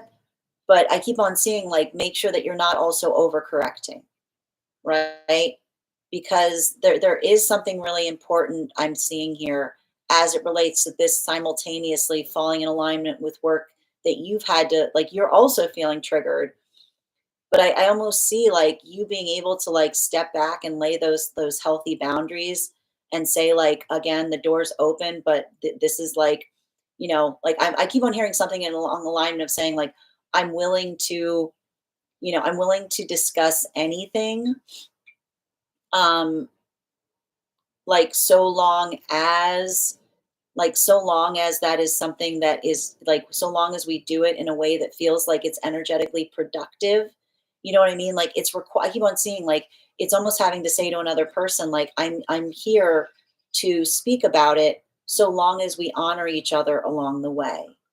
You know what I mean? Like it's like I keep on seeing it's like I keep on hearing like rules of engagement in some kind of way, shape, or form. I do want to give you bottom of the deck energy, just something to keep in mind going forward. Um, yeah, a lot of this Queen of Swords energy that we're effectively seeing right now.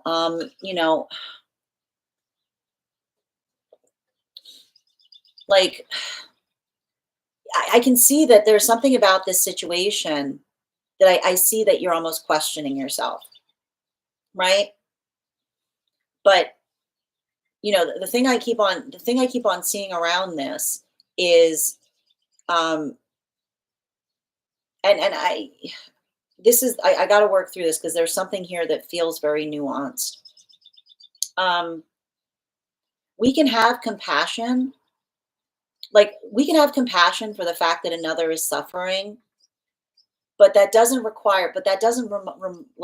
that doesn't create a space where we should have to feel like we are at the behest of another person's outburst, is what I'm seeing. Like the word healthy boundary is coming through very strongly, right?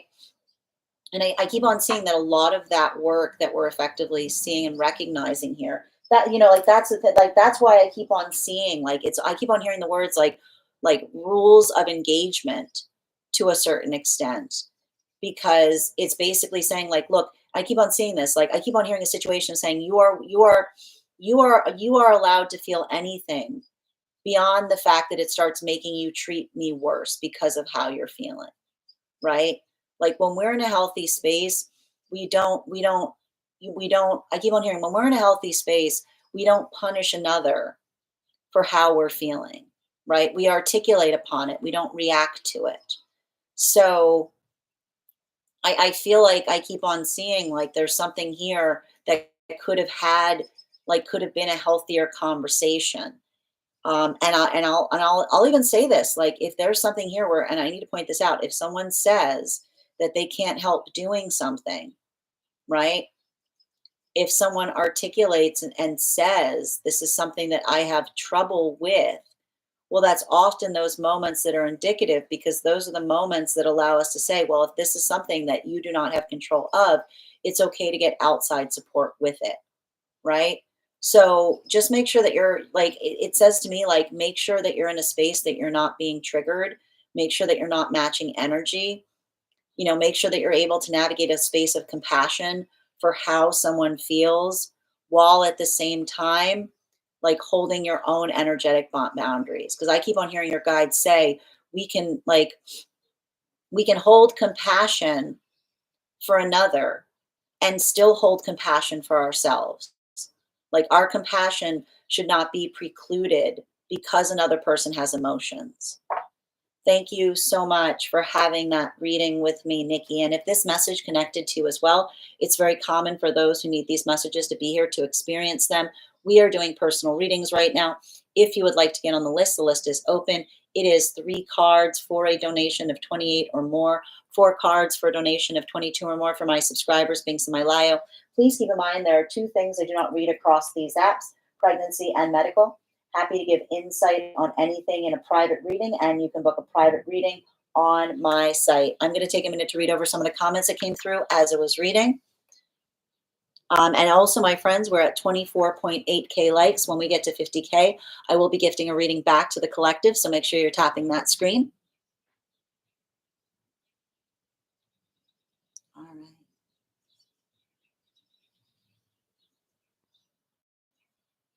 Hi there, Vanessa. How are you doing today?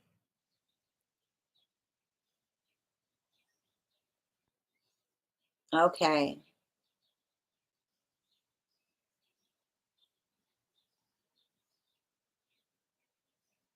Okay.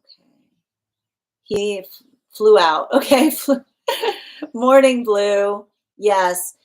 They're freaking out, insecure, worried when I've done literally nothing. I mean, if there's any consolation here, Nikki, they are articulating that there's something about this eclipse energy that's getting it's getting the best of them.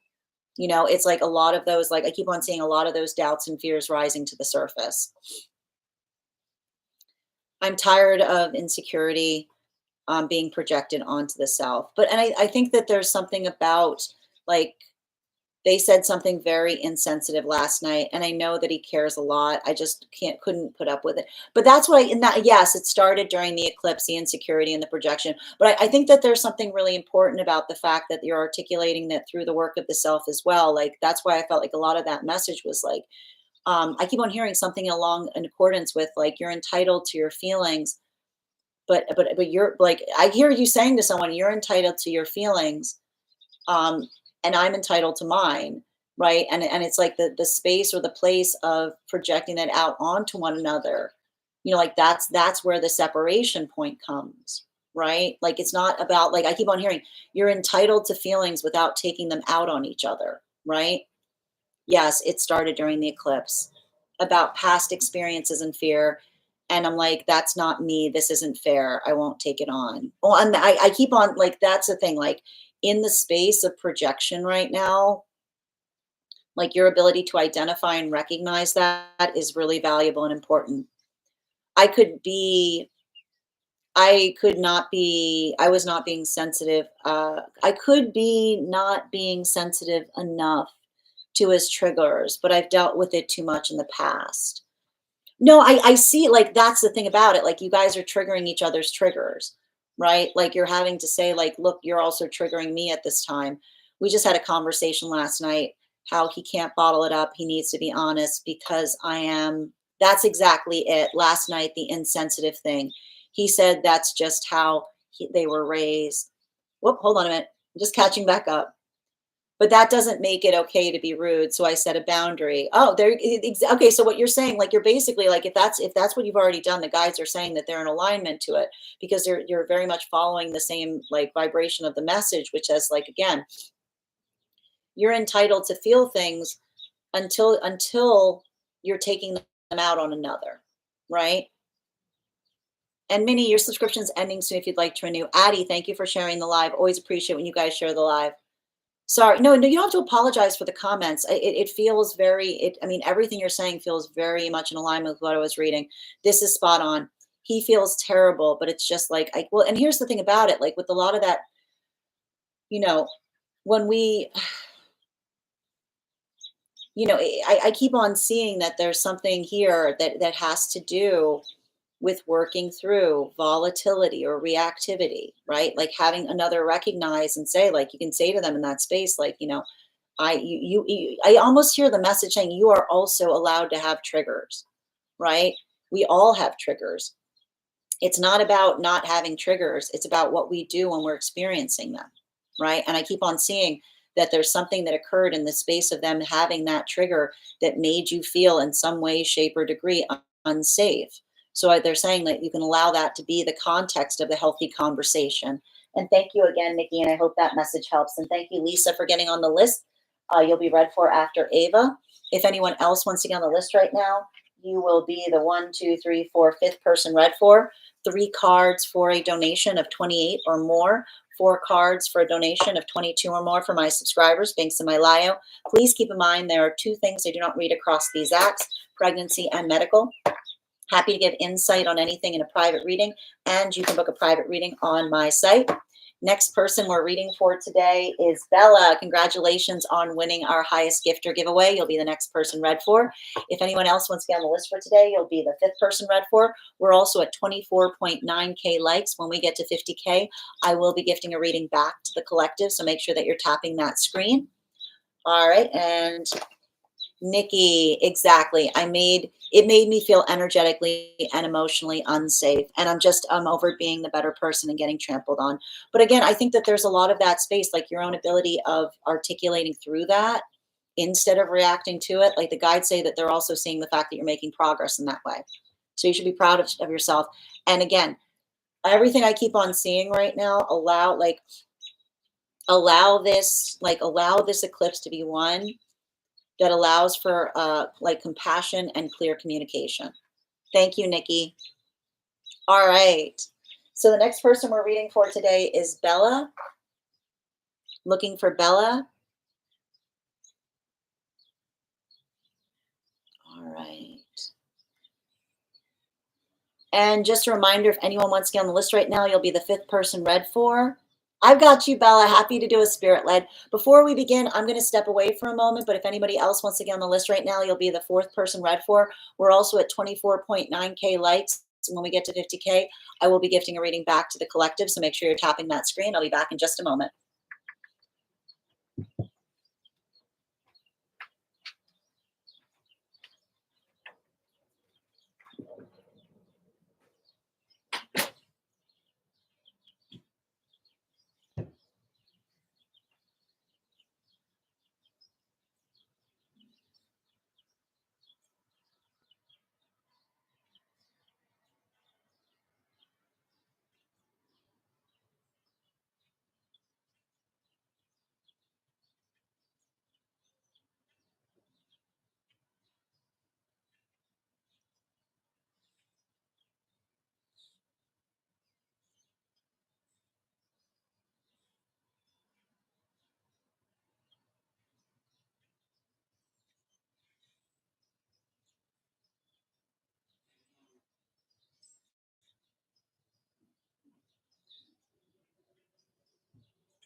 All right, where were we?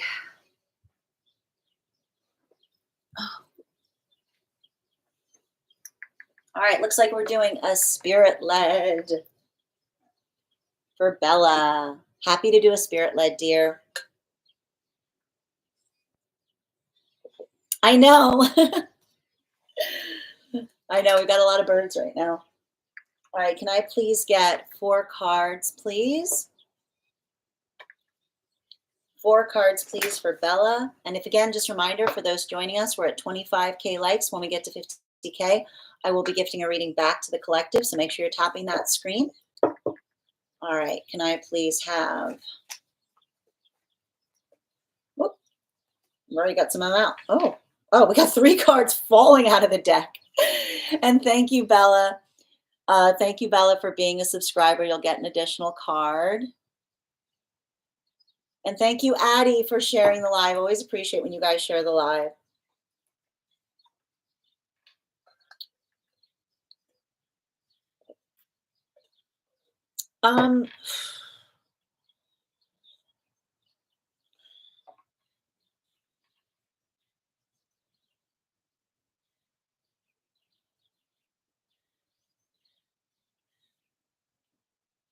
You know, Bella,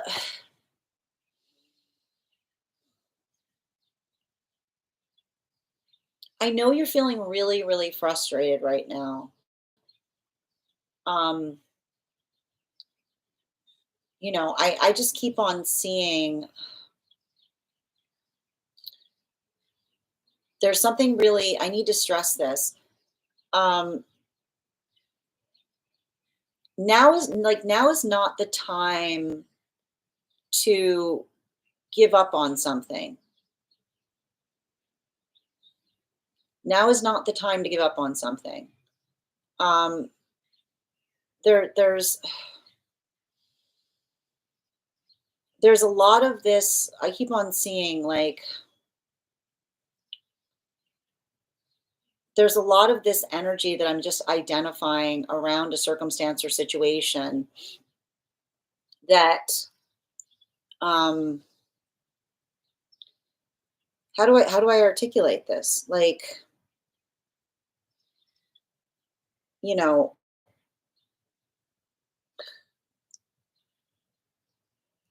like I can see I can see a situation that feels overwhelming. I can see a situation where it feels very much like um, you know, you against the world in some way. But I want you to remember you're not alone on that journey. Like whatever you're feeling right now, it's not something that you're experiencing in a point of isolation, right?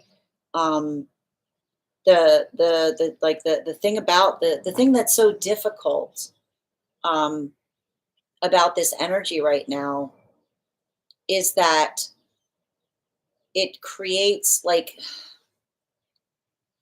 it very like the best way to describe some of this eclipse energy right now is it can feel very isolating, right? It can feel very much like that over propulsion point in terms of feeling. I keep on seeing like feeling like the brunt of force is directed at you, or feeling like something in some way, shape, or form is is pointed towards you. But that's why I keep on seeing like now is not the time to like give up on something. Now is the time to be even more intentional, right? Now is the time to be even more energetically stable, right? Because like I just keep on seeing like I feel like a lot of the path work that you're having to navigate right now is in the space of not like I keep on seeing like not feeling so like not like the guides are basically saying like a lot of this work that I see that you're doing is working through finding that stabilization point in terms of not looking outside of the self for energetic approval. You know, I just keep on seeing some kind of situation or circumstance that um is like helping you like identify and recognize what that point of stabilization is. um but that's why they keep on saying like remember that like the thing about this eclipse cycle is it's like this eclipse cycle like it puts every like it like it it like casts long shadows. Like that's the thing I keep on describing it as. It casts a lot of these like long shadows. It makes everything feel a lot more ominous. It makes everything feel a lot more grandiose. Okay? I'm like saying this to you because I'm helping you um build into the context of feeling that point of perspective, right? If you're going through something that feels like it's dark, I really want you to focus on being the flashlight, right?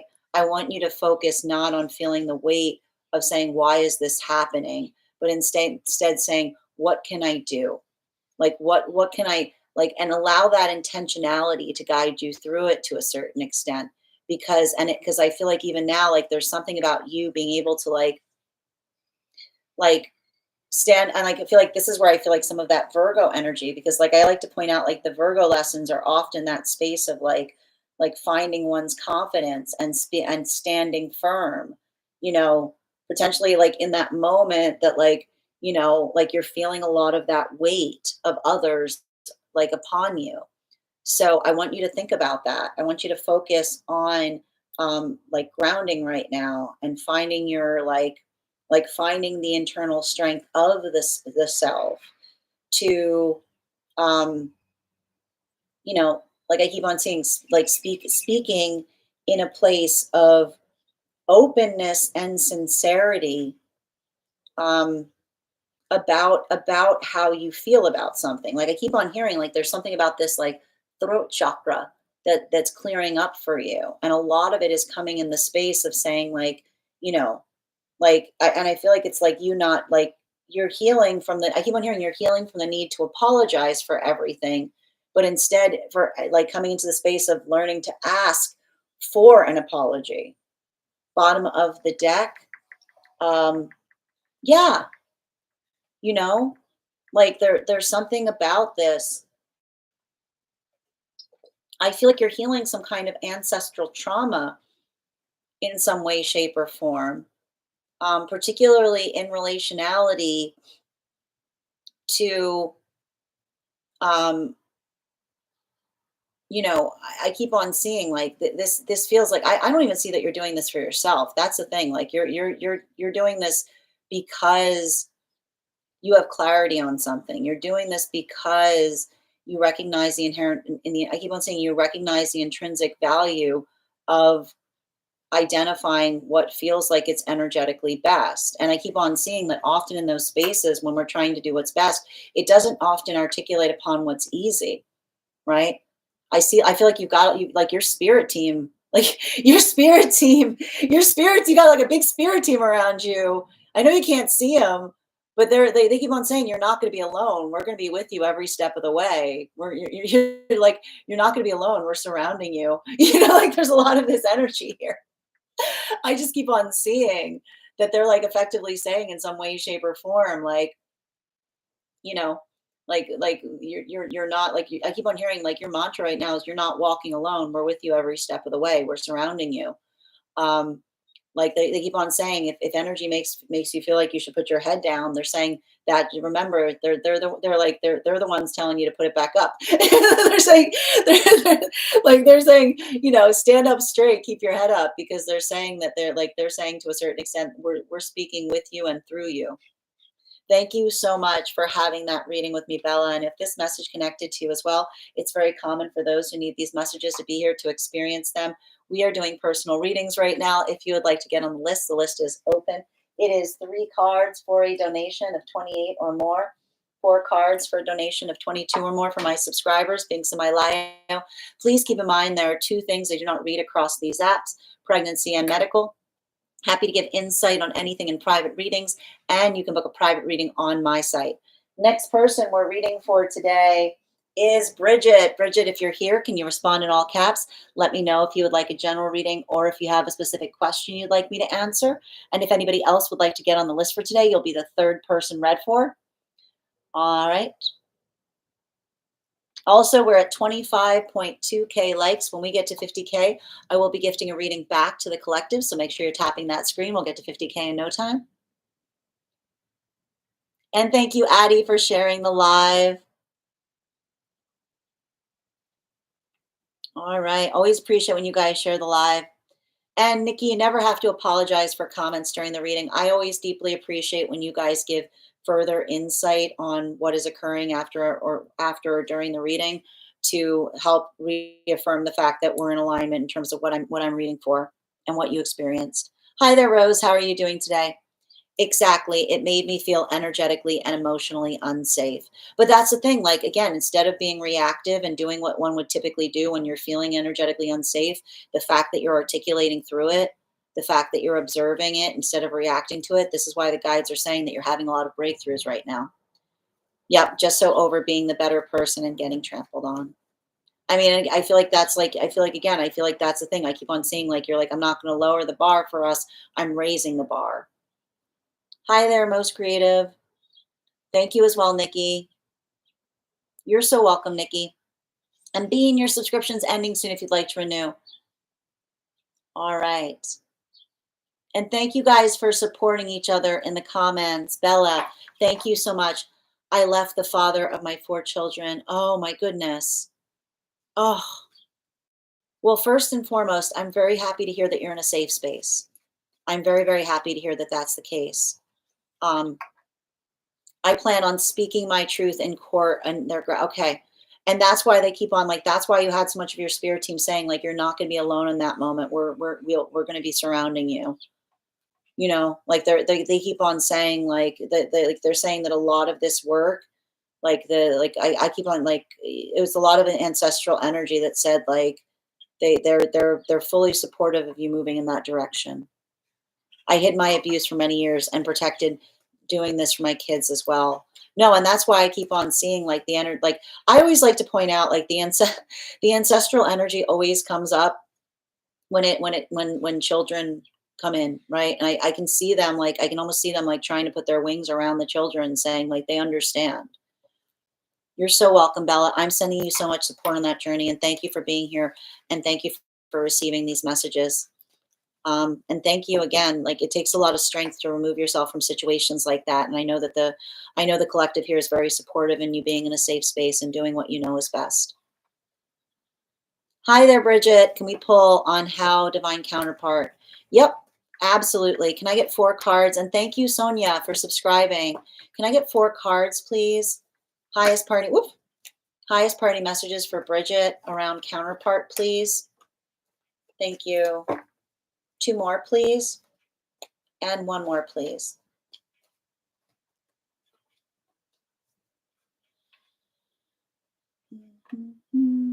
Wow. Whew.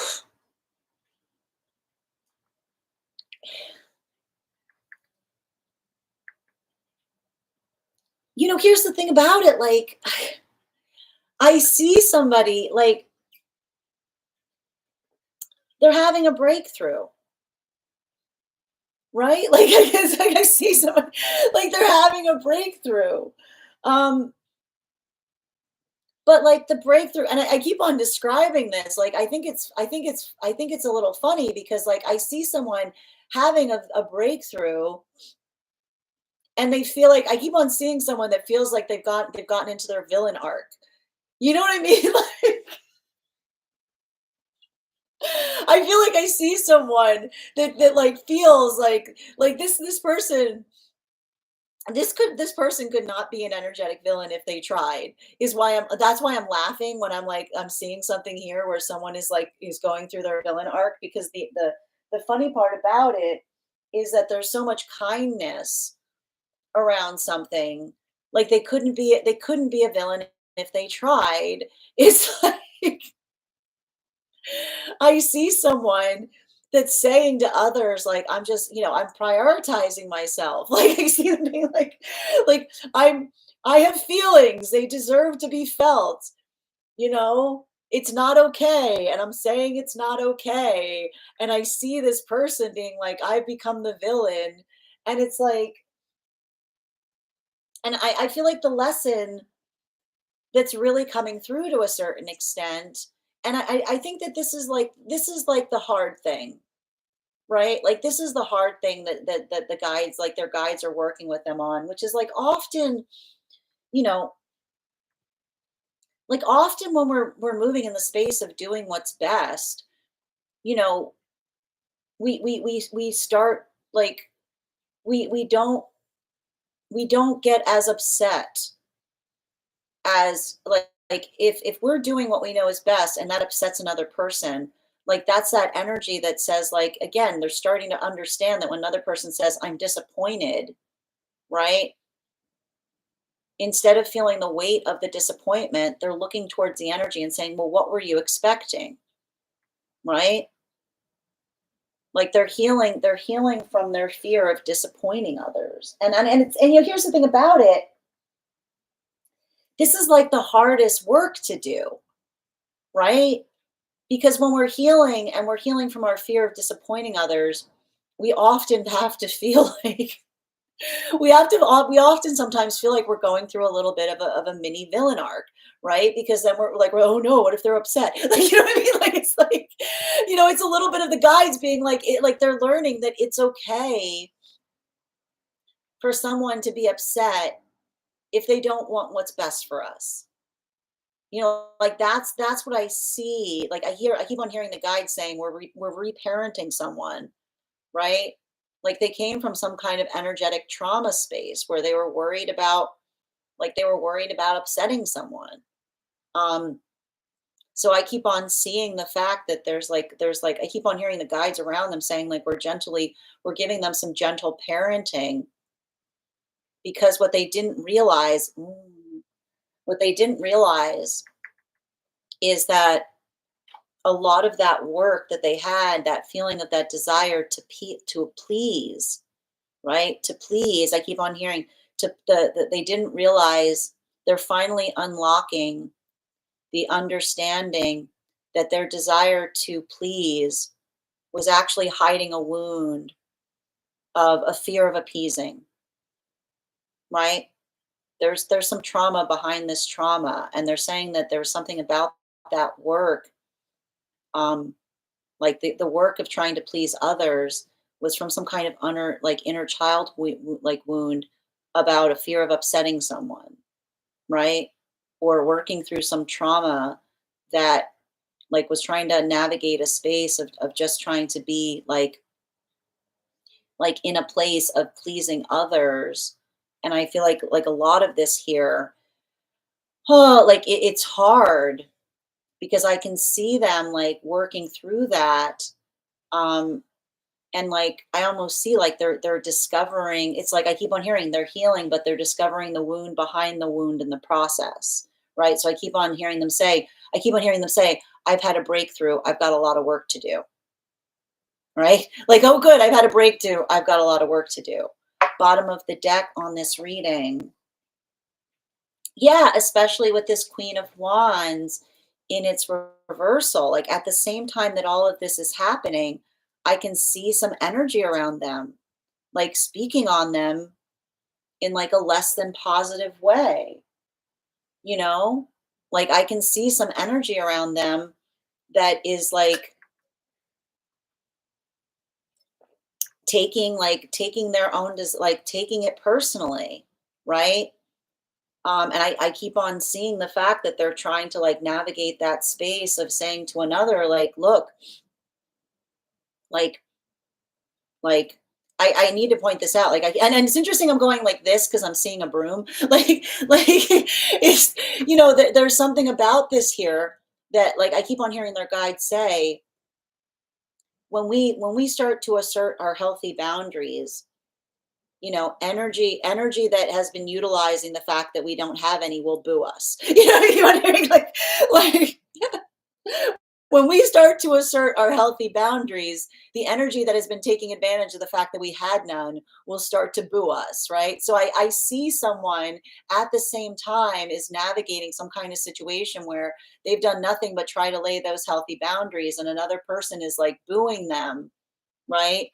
Like it's saying to me, like it almost feels to me it's like a double painful moment because it feels like in a way they're seeing another person's true colors in the process, right? Like like almost like what's happening in the space of introducing the word no to see whether someone truly cares about them or not, right? Because I keep on hearing the guides say we learn a lot about each other in terms of how we take a no, right? Like we learn a lot like in that space. And so I keep on seeing, like, I feel like they're seeing some kind of side of someone that they hadn't experienced before because they're finally finding them in a moment that they're not just there to facilitate and be available for whatever it is they want to give them, right?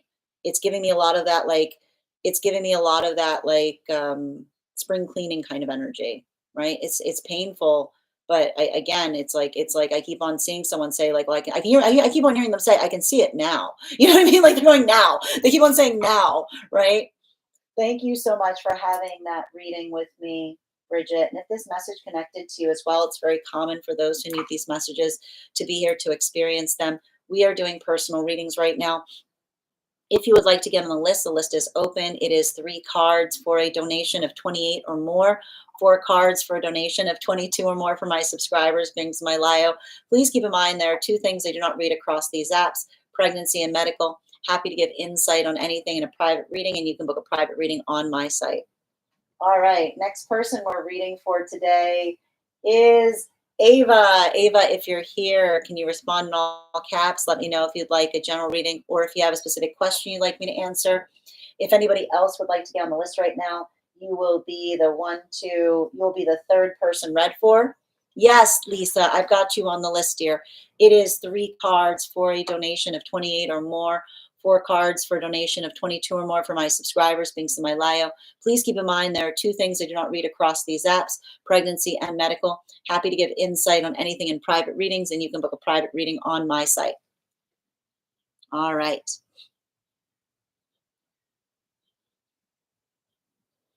Okay. Hold on a minute, just reading over. And thank you, Sonia, for subscribing. I feel like I am in my villain era. Thank you, Ava, for being here and receiving these messages. Thank you as well, Kissed. Bridget, it's hard when you come from it's hard when you come from a former people pleaser. And that's the thing about it. Like I can see someone like I can see someone being surprised because like it feels to me like they took some kind of step for themselves that they feel like it's positive, and it's like in that moment that I feel like they're trying to be positive and another person is like taking it personally. You know what I mean? Like it almost feels to me like they're getting some kind of point of clarity on something, you know? Yep. Gosh, I feel like I'm going through the exact same thing. I'm cleaning house. Oh, that's beautiful, goddess. You're so welcome, Bridget. And Lisa, I've got you on the list. You're gonna be read for after Ava. I experienced very confusing behavior from someone and would love some clarity. I've got you, dear. Absolutely. Okay, you got some confusing behavior from Romeo and would love some clarity. Got you. Unsure about the intention behind it. Understood, dear. Okay. All right. And just a reminder, if anybody else would like to get on the list right now, you will be the third person read for. It is 3 cards for a donation of 28 or more. 4 cards for a donation of 22 or more for my subscribers, links in my bio. Please keep in mind there are 2 things I do not read across these apps: pregnancy and medical. Happy to give insight on anything in a private reading, and you can book a private reading on my site. Okay.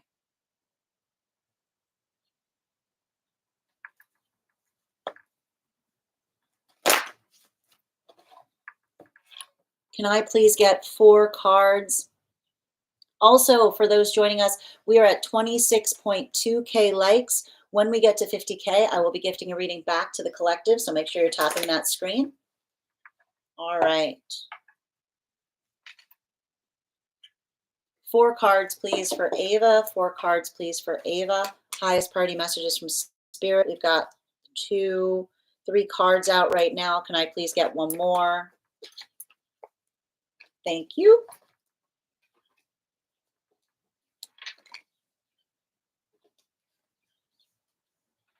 All right. Just bear with me a moment. So,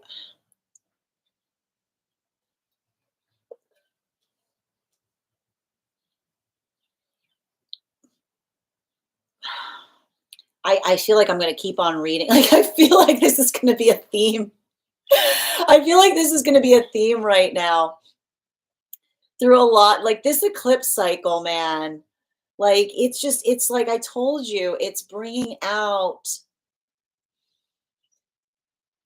it's like, it is, it does feel like a lot of that spring cleaning. It's bringing out a lot of that anxiety. It's bringing out a lot of that fear. It's like, I just keep on seeing that there's something really important that's happening right now. Um,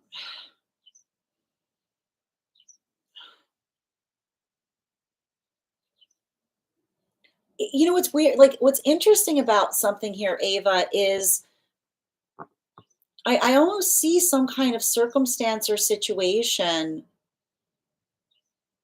of someone trying to like open up about something in some way to try to like recognize or identify your feelings on something, you know? Like it really does feel to me like that. I know there's like something here that like may feel like it was triggering you in some fashion, but something I keep on recognizing here, it feels like I see someone that was trying to bring something towards you with the best of intentions, you know? Like like whatever this is that I'm seeing here, it feels to me like I keep on hearing like I'm trying out this like I keep on hearing like I'm trying out this new thing called authenticity. You know what I mean? Like it feels like someone like trying to learn um like how to express or communicate better. You know, the hard thing about it is I keep on hearing the word try. Like I keep on hearing the word like there's something about them kind of like working through like I keep on hearing learning how to do something, trying to do something more, but recognizing like I keep on seeing like recognizing that um they're not very good at it. You know what I mean? Like it's giving me it's giving I keep on hearing like it's giving me like training wheels energy or trying to communicate to you in some way, shape, or form that um I'm like that there's something about them actively learning or trying to be more expressive or open. Um, the only thing I see that's like, you know, difficult about this is, what they effectively want. Like, there's something that needs to be navigated in relationality to making sure that your manifestation goals are the same. Like, that's that's the one thing here that I think is really valuable and important because, I keep on hearing, like, I'm not sure why, but it's something about coming into that space of authenticity that um, has to do with like one's own level or degree of energetic comfort. So, there is something really I keep on seeing. There's something really important about whatever they brought forth that is equally requiring its own level or degree of authenticity from you as well, right? Because everything I keep on seeing to a certain extent, it feels like it's that modality of making sure that your manifestation goals are aligned, right? So if that's occurring here, then I think I keep on hearing like make sure that you're meeting authenticity with authenticity, right? If someone in a moment of authenticity, if there's something about that moment of authenticity that feels like it wasn't in alignment to you, it's okay to articulate that. Or it's okay to articulate like how it made you feel. Because everything I keep on seeing here, like the thing about it is, I see someone that's got some kind of hesitancy in opening up, right? And it almost feels like that moment of someone trying to have like a point of vulnerability and then apologizing for it, right? So, and I keep on hearing like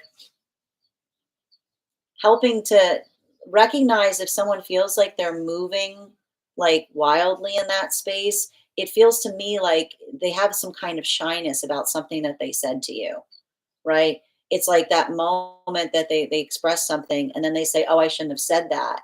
Can often be indicative in the space of someone still like I told you, like trying to be open, but having a hard time staying consistent in that like at that space. So, they're saying even now, if there's something about that you appreciated, make sure that you bring reassurance to it.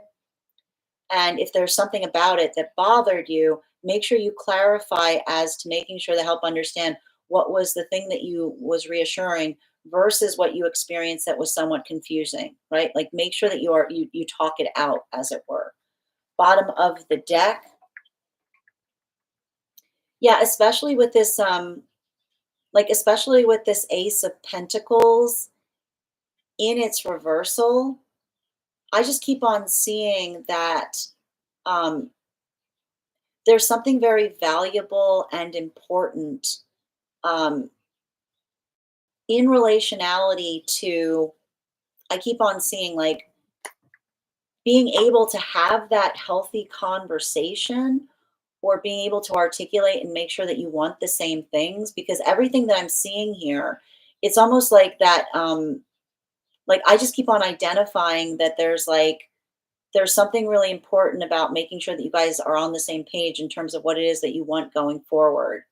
Because there's a little bit of this like I want to say like this vacillation here that like I keep on seeing like there's like I'm not sure what this is. Like make sure that you're talking about like what it is that you want in partnership or what you see that like future point to look like because they're saying to me that a lot of that is helping recognize what feels like it's energetically stabilizing and supportive versus something that may like was triggering, right? There's a lot of this like I keep on seeing like it's requiring confidence in both spaces. And they're saying even now like the confidence and courage to be able to speak towards what it is that you want to manifest. Thank you so much for having that reading with me, Ava. And if this message connected to you as well, it's very common for those who need these messages to be here to experience them. We are doing personal readings right now. If you would like to get on the list is open. It is 3 cards for a donation of 28 or more. 4 cards for a donation of 22 or more for my subscribers, links in my bio. Please keep in mind there are 2 things I do not read across these apps. Those are pregnancy and medical. Happy to give insight on anything in a private reading, and you can book a private reading on my site. Next person we are reading for today is Lisa. Lisa, if you're here, can you respond in all caps? Let me know if you'd like a general reading or if you have a specific question you'd like me to answer. And if anybody else would like to get on the list for today, you will be the second person read for. It is 3 cards for a donation of 28 or more, 4 cards for a donation of 22 or more for my subscribers, links in my bio. Please keep in mind there are 2 things I do not read across these apps, pregnancy and medical. Happy to give insight on anything in a private reading, and you can book a private reading on my site. We're also at 29K likes. When we get to 50K, I will be gifting a reading back to the collective, so make sure you're tapping that screen, and we'll get to 50K in no time.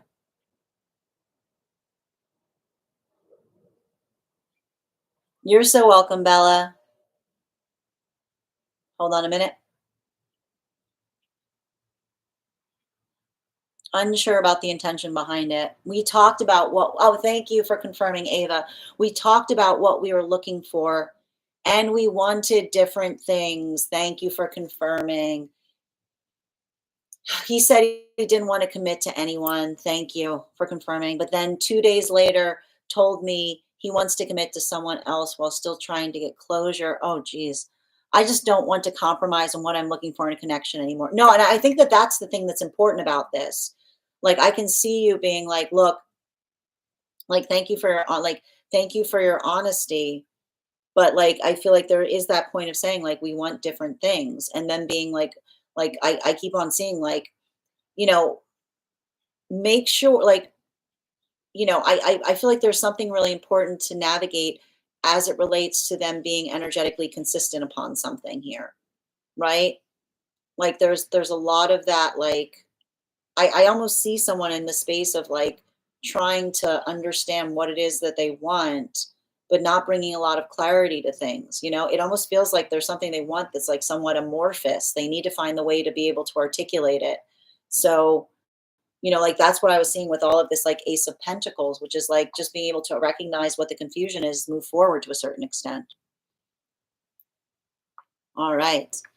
Okay, we are reading now for Lisa. Lisa, if you're here, can you respond in all caps? Let me know if you'd like a general reading or if you have a specific question you'd like me to answer. And if anybody else would like to get on the list for today, you will be the second person read for. While we're waiting for Lisa's question, we are going to open up to 1 card readings for subscribers. If you are a subscriber and would like a card pulled, go ahead and put your question in the comments. If you would like to become a subscriber, you can hit my name. You can hit the subscribe button at the bottom of the screen and become a subscriber. Also, if you're joining us across the other platforms, and would like to get on the list as well, you can do so. And for those who are joining us over on the place where we keep the videos, your membership also entitles you to a card right now.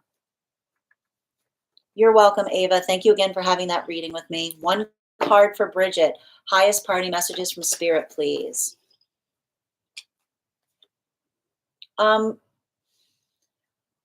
Here's the thing with this, like, it's okay. Like, prioritizing rest right now is absolutely okay. There's something to be said in relationality to working through the context of feeling like, it's okay to take some time for yourself right now. This energy is like, it's wild. It's like, it's very hard to navigate. So make sure that you're doing what you need to ground yourself and prioritizing that rest. Bottom of the deck. Yeah, especially with this Ace of Swords in its reversal. One of the things, one of the things that we're also working through right now, like, and I need to, like, here's the thing, like, for those who aren't navigating this eclipse energy as well, it can feel more prickly. It can feel more provocative. It can feel more like that energy that comes into that attunement of like wanting to be energetically reactive. So make sure that you're navigating from a space of being intentional. Don't feel like you need to match energy with someone that's not coming towards you in a way that feels like it's positive, you know? Thank you so much for having that reading with me. And thank you, Bridget, for being a subscriber. I have so much I want to do, but spirit keeps putting me in place to rest. But they're saying like that, they're saying even now, like make sure that like allow that to be a point of prioritizing, right? Like let that be a moment of recognizing what feels like it is like, you know, be kind to yourself. Like prioritize that point and everything else is extra right now, you know? One card for Alexandra, general, please.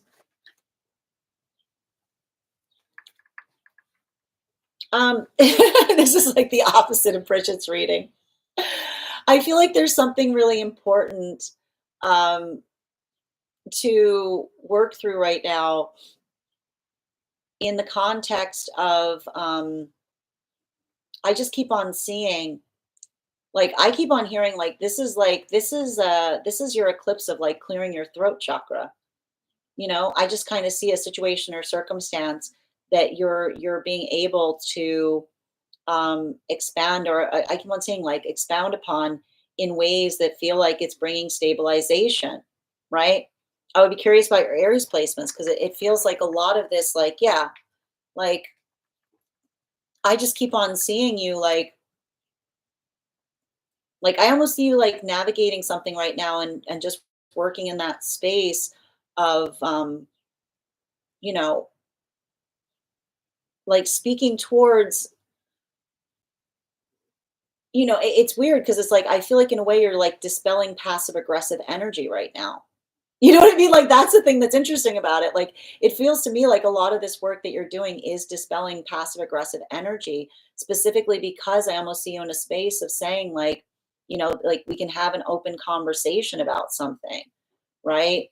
Like it's like if you're in a space where you're being energetically confident, it's almost like you're encouraging others to do so as well, you know? Like it says to me that it's like you're not like being provocative, you're just raising the energetic standard to a certain extent. Thank you so much, Alexandra, for being here and having that reading. One card for Addison. Highest priority messages from spirit, please. Yeah, I feel like a lot of this King of Wands energy in its reversal right now is um you know,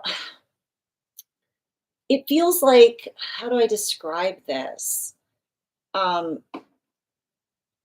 I just kind of see you in some kind of like working in some kind of way, shape, or form that um, you're finding a better way of articulating on something, you know?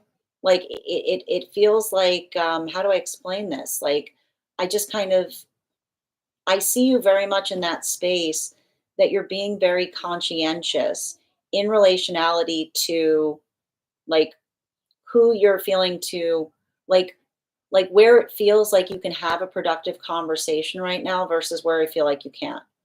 You know what I mean? Because there's something about this that's important. Bottom of the deck. Yeah, like here's the thing. I need to stress this. This has been coming through across a lot of the messages right now, which is how do I explain this? Like the only like, and you know what I'm gonna like. So we're not responsible for how another feels about us, with the exception of confusion, right? Because confusion can always be met with the degree of clarity, right? Clarification can come through to a certain extent. So there's something really valuable and important that I'm seeing that is occurring in relationality to looking at situations for direction, um, and being able to tell the difference between energy that wants to speak about how they feel instead of speaking about what that means, right? Or where that's going. Thank you so much, Addison. Oh, hold on a minute. I have so much. And hold on a minute. Hi there, Fauna. How are you doing today? I, you can still isolate at a nice, oh, you're going for a walk. That's wonderful. Excellent. I've been dreaming about being covered in, I know your dream. But like I feel like, you know, what's interesting about that, Bridget, is like we kind of talk towards the fact that we see a lot of energy during this time. Like it's all of that water moving into Aries. So it's like the water that then gets very dry very quickly.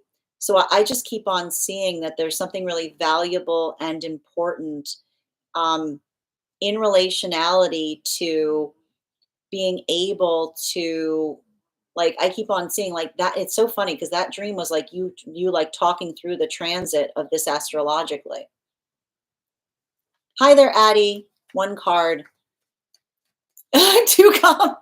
May I have one card? I'm too calm, and the Capricorn, it means concerned. Yeah, absolutely. Can I get one card, please? Here's the thing. Like, I think that what's happening to a certain extent is you're focusing on concentrating on what is within your power to change. I feel like you're in that space where there's a lot of that. I want to say, like, I feel like what's interesting is like some of this calmness is they're saying like you're not being triggered as easily. But they're also saying to me that you've been doing a lot of work to navigate your triggers. Bottom of the deck. Yeah. Like I think that there's something to say in relationality to I don't know if like that Mars retrograde period was one that was like a lot of the Mars retrograde was having to like overcome our fear. And so I keep on seeing that there's almost something that's happening for you energetically in relationality to navigating the fear that feels like it's productive versus the energetic fear that feels inconclusive. You know, like I just kind of see you in a space that you're doing a lot of that work. I would be curious as to where your Aries placements are because it feels like a lot of that warrior energy in terms of like, you know, not allowing oneself to stress about things that haven't happened yet is what I'm basically getting, which is interesting. Thank you so much, Janelle, for getting on the list. You'll be read for after Lisa. Bean, one card for career for Bean, please. I see that I feel like you're going through a lot of transition right now. Like there's a lot of changes in relation to career, but they're saying to me that they're proportionate to your own personal expansion point. You've outgrown something. Bottom of the deck. Yeah, like I feel like there's something that used to be in alignment to you. Um, like this sometimes happens. We go through those moments, we recognize those transitions, we identify and see what we can do differently. Um, and I feel like there is some kind of um, like I think that there's something here that I keep seeing that's in relationality to expansion or some kind of desire to expand in some way and experiencing some kind of conflict where you are in terms of like, I keep on hearing like doing something different or maintaining the status quo. Like I feel like it's like you trying to do something different and someone else being like, if it ain't broke, don't fix it. You know what I mean? Thank you so much, Bean, for being here and receiving these messages. All right, just continuing right now. Hold on a minute. Oh, and thank you, Mr. Divine, for those hearts. Aries placements in Mercury and Saturn in 6. Thank you for confirmation, Alexandra. That is literally what I just pulled for myself, Sin. You're right. You're right on. Oh, thank you, Addison, for confirmation. I always appreciate when I give a reading and someone says that's also what I pulled, because I always like to say like being able to get cross support in terms of the message is very vital. That's spot on. The triggers just are so annoying. I understand, Addie. Yaz. One card for my highest self concerning recent situation. Heartbreak. Okay, I'm still looking. Listen, I'm still looking right now. So I'm still looking for Lisa. And we're also reading right now for Janelle. So I'm going to do a few more one card readings and then we'll move back into personals. So Janelle, if you're here, if you can post if you'd like a general reading or if you have a specific question, please let me know. Yaz, one card from the highest self concerning recent situation. One card for Yaz, please. Highest priority messages from Spirit. Um,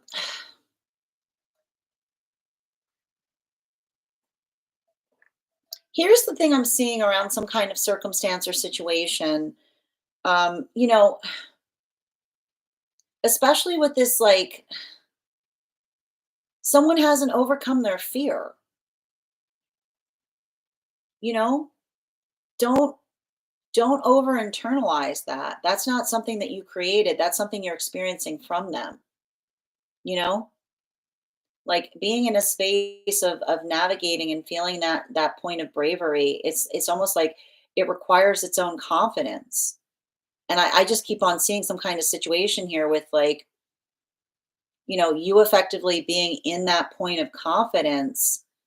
If someone is intimidated by your confidence, then like this is how we can unintentionally trigger another, right? It's like it can be disappointed, but, like, we just accept it. Bottom of the deck. Yeah, especially with this, like, especially with this Four of Cups in its reversal. I just keep on recognizing some situation or circumstance wherein, like, I need to stress this. I feel like this is really important. We don't say things to get our way. We say them because we mean them, right? Like, we don't say something to try to elicit a reaction from another person. Um, so make sure that you're being grounded and stable through that, because here's the thing I keep on saying, like, with a lot of this eclipse energy, is it's too easy, right? It's far too easy to feel triggered by it. It's far too easy to allow one's fears to overwhelm the self, right? But being able to see with clarity through them, being able to communicate through them, like, I keep on hearing, like, I saw that this was going to happen. Like, a lot of this eclipse energy is allowing others' fears to get the better of them. We have to be very conscientious about that during these eclipse cycles. Like, you have to come into that space of making sure that you're able to communicate effectively, not allow some of that anxiety or fear to, like, move you in a direction oppositional to one that you intend to move towards. Oh, excellent, Bean. I'm glad to hear that. And thank you. George, hold on a minute. George, these are one card readings for subscribers. So if you'd like to become a subscriber, you just hit that subscribe button. I'll be happy to pull a card for you. Hi there, Lisa. Good to see you today. Welcome back. Yes, Jay, I've got you on the list. So we've got Lisa back, Jay, and then we'll be doing your reading. Okay.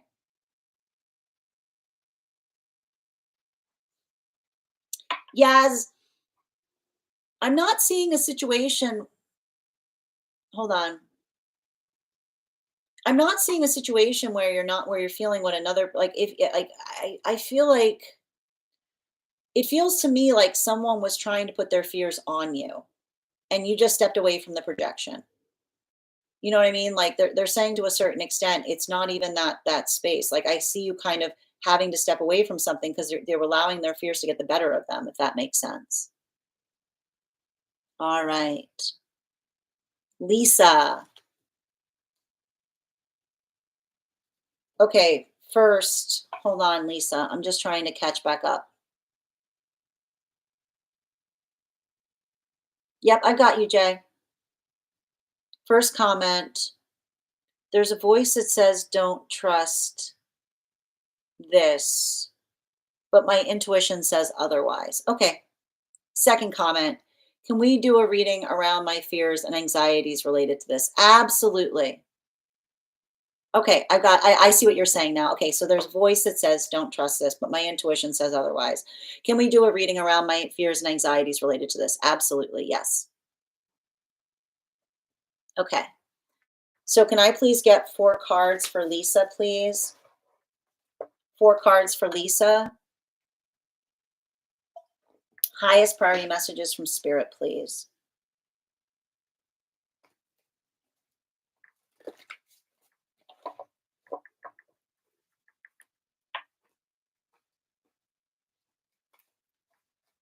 All right, what do we have here?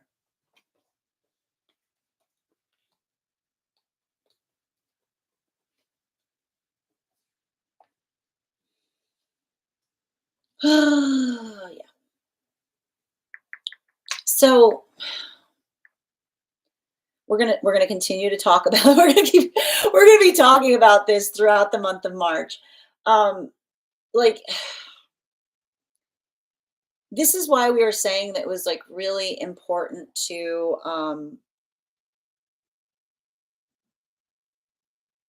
really important prior to this month beginning to set one's own intention, right?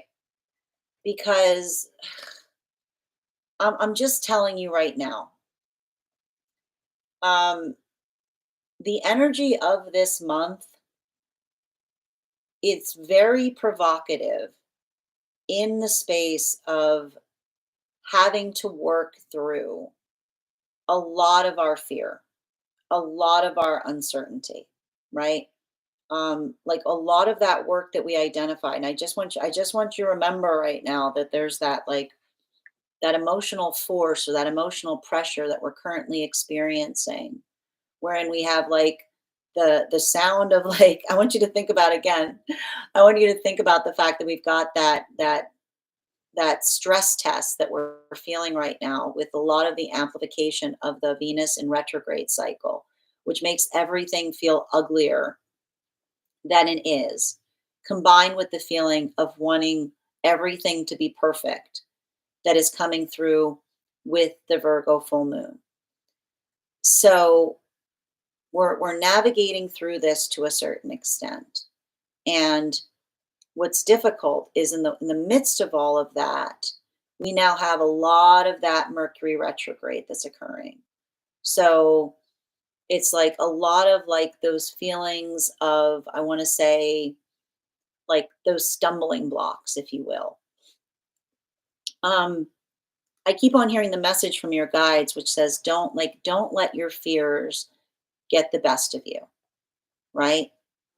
Because, working in that space, um, like they keep on saying that, I hear like I just keep hearing a lot around you of like what if, right? I keep on hearing like I keep on hearing a lot of this like what if. Um, but and they're saying right now, like counter counter the feeling of what if with what is, right? So every time you feel that you have a what if that appears, I want you to just regulate it with a what is, right? Like like like that space of like what if that like what if this like what like I mean like yeah, this is what is, right? And because everything I see here, like I feel like there's some kind of wound of intimacy that is occurring, right? There's something here that I feel like there is this moment or modality where something is opening, something is expanding. There's something here. Like I feel like the connection between you and another is, getting getting much closer. But like a lot of that space of having to navigate through the what ifs, if you will, right? Like working in that context, right? Identifying and recognizing that. I just keep on seeing that,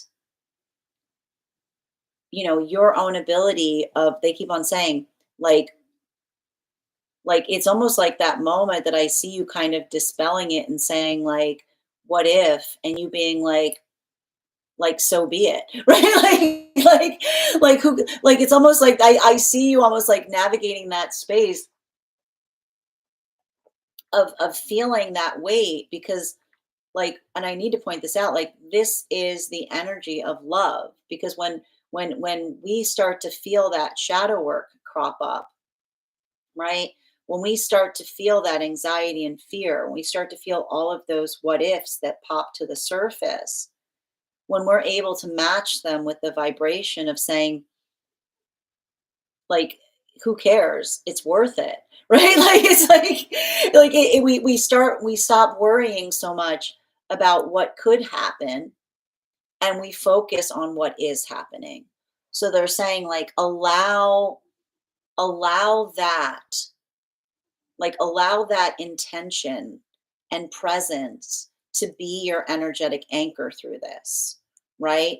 Because I'll tell you right now, like that's like this like this energy is so annoying. Okay? It's like it is really, really annoying, but it's like it's annoying in the space of feeling a lot of those fears that crop up, but then immediately being able to dispel them. And I keep on hearing, like, for a lot of that work that you're doing right now, it's like heal the what if by saying what is, right?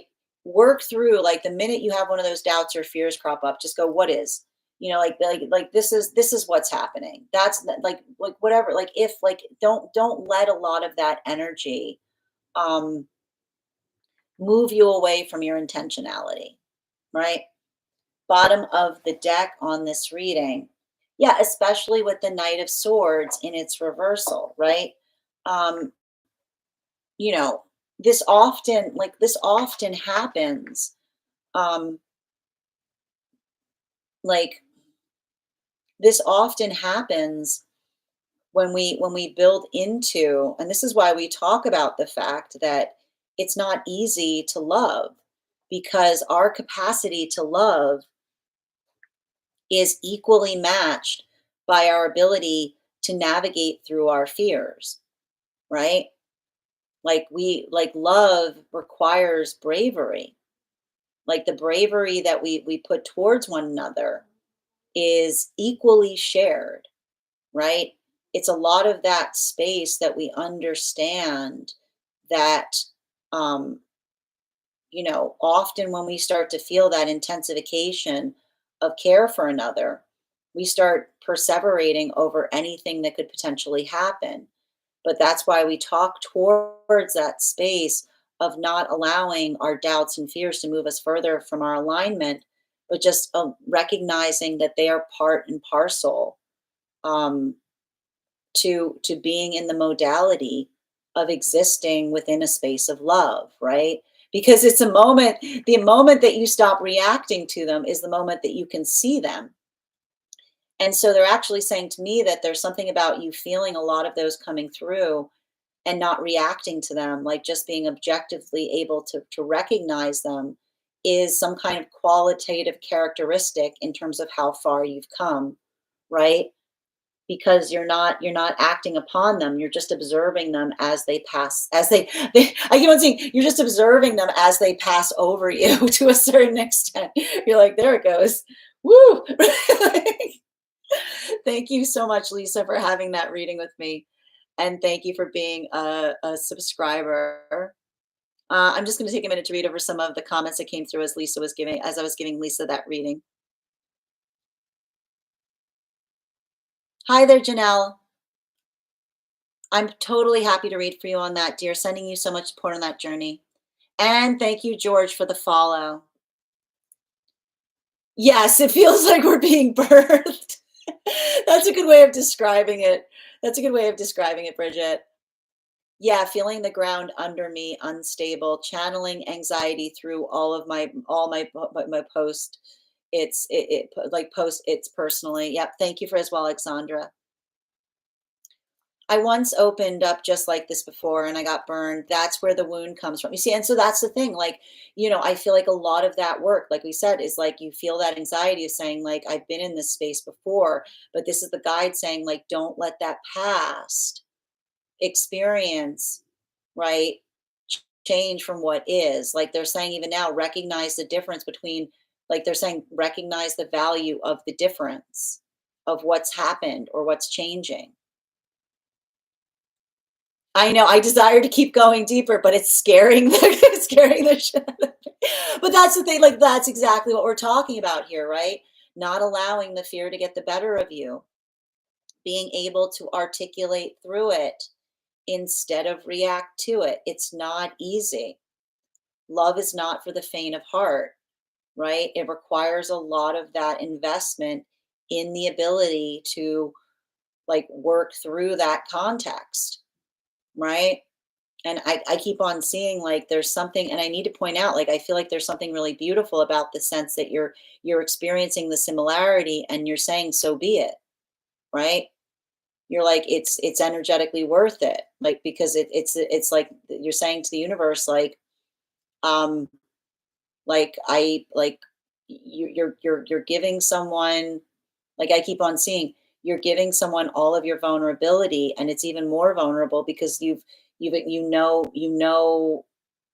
keep on saying to me that how another, I keeps on hearing, how another abused that instead of honored it, right? Morning, Subra. Yes, like I'm being birthed, like transforming, yeah, transforming and awakening of sorts. No, I understand it entirely, Bridget. But there, I mean, but like, and like, I think a lot of that is those moments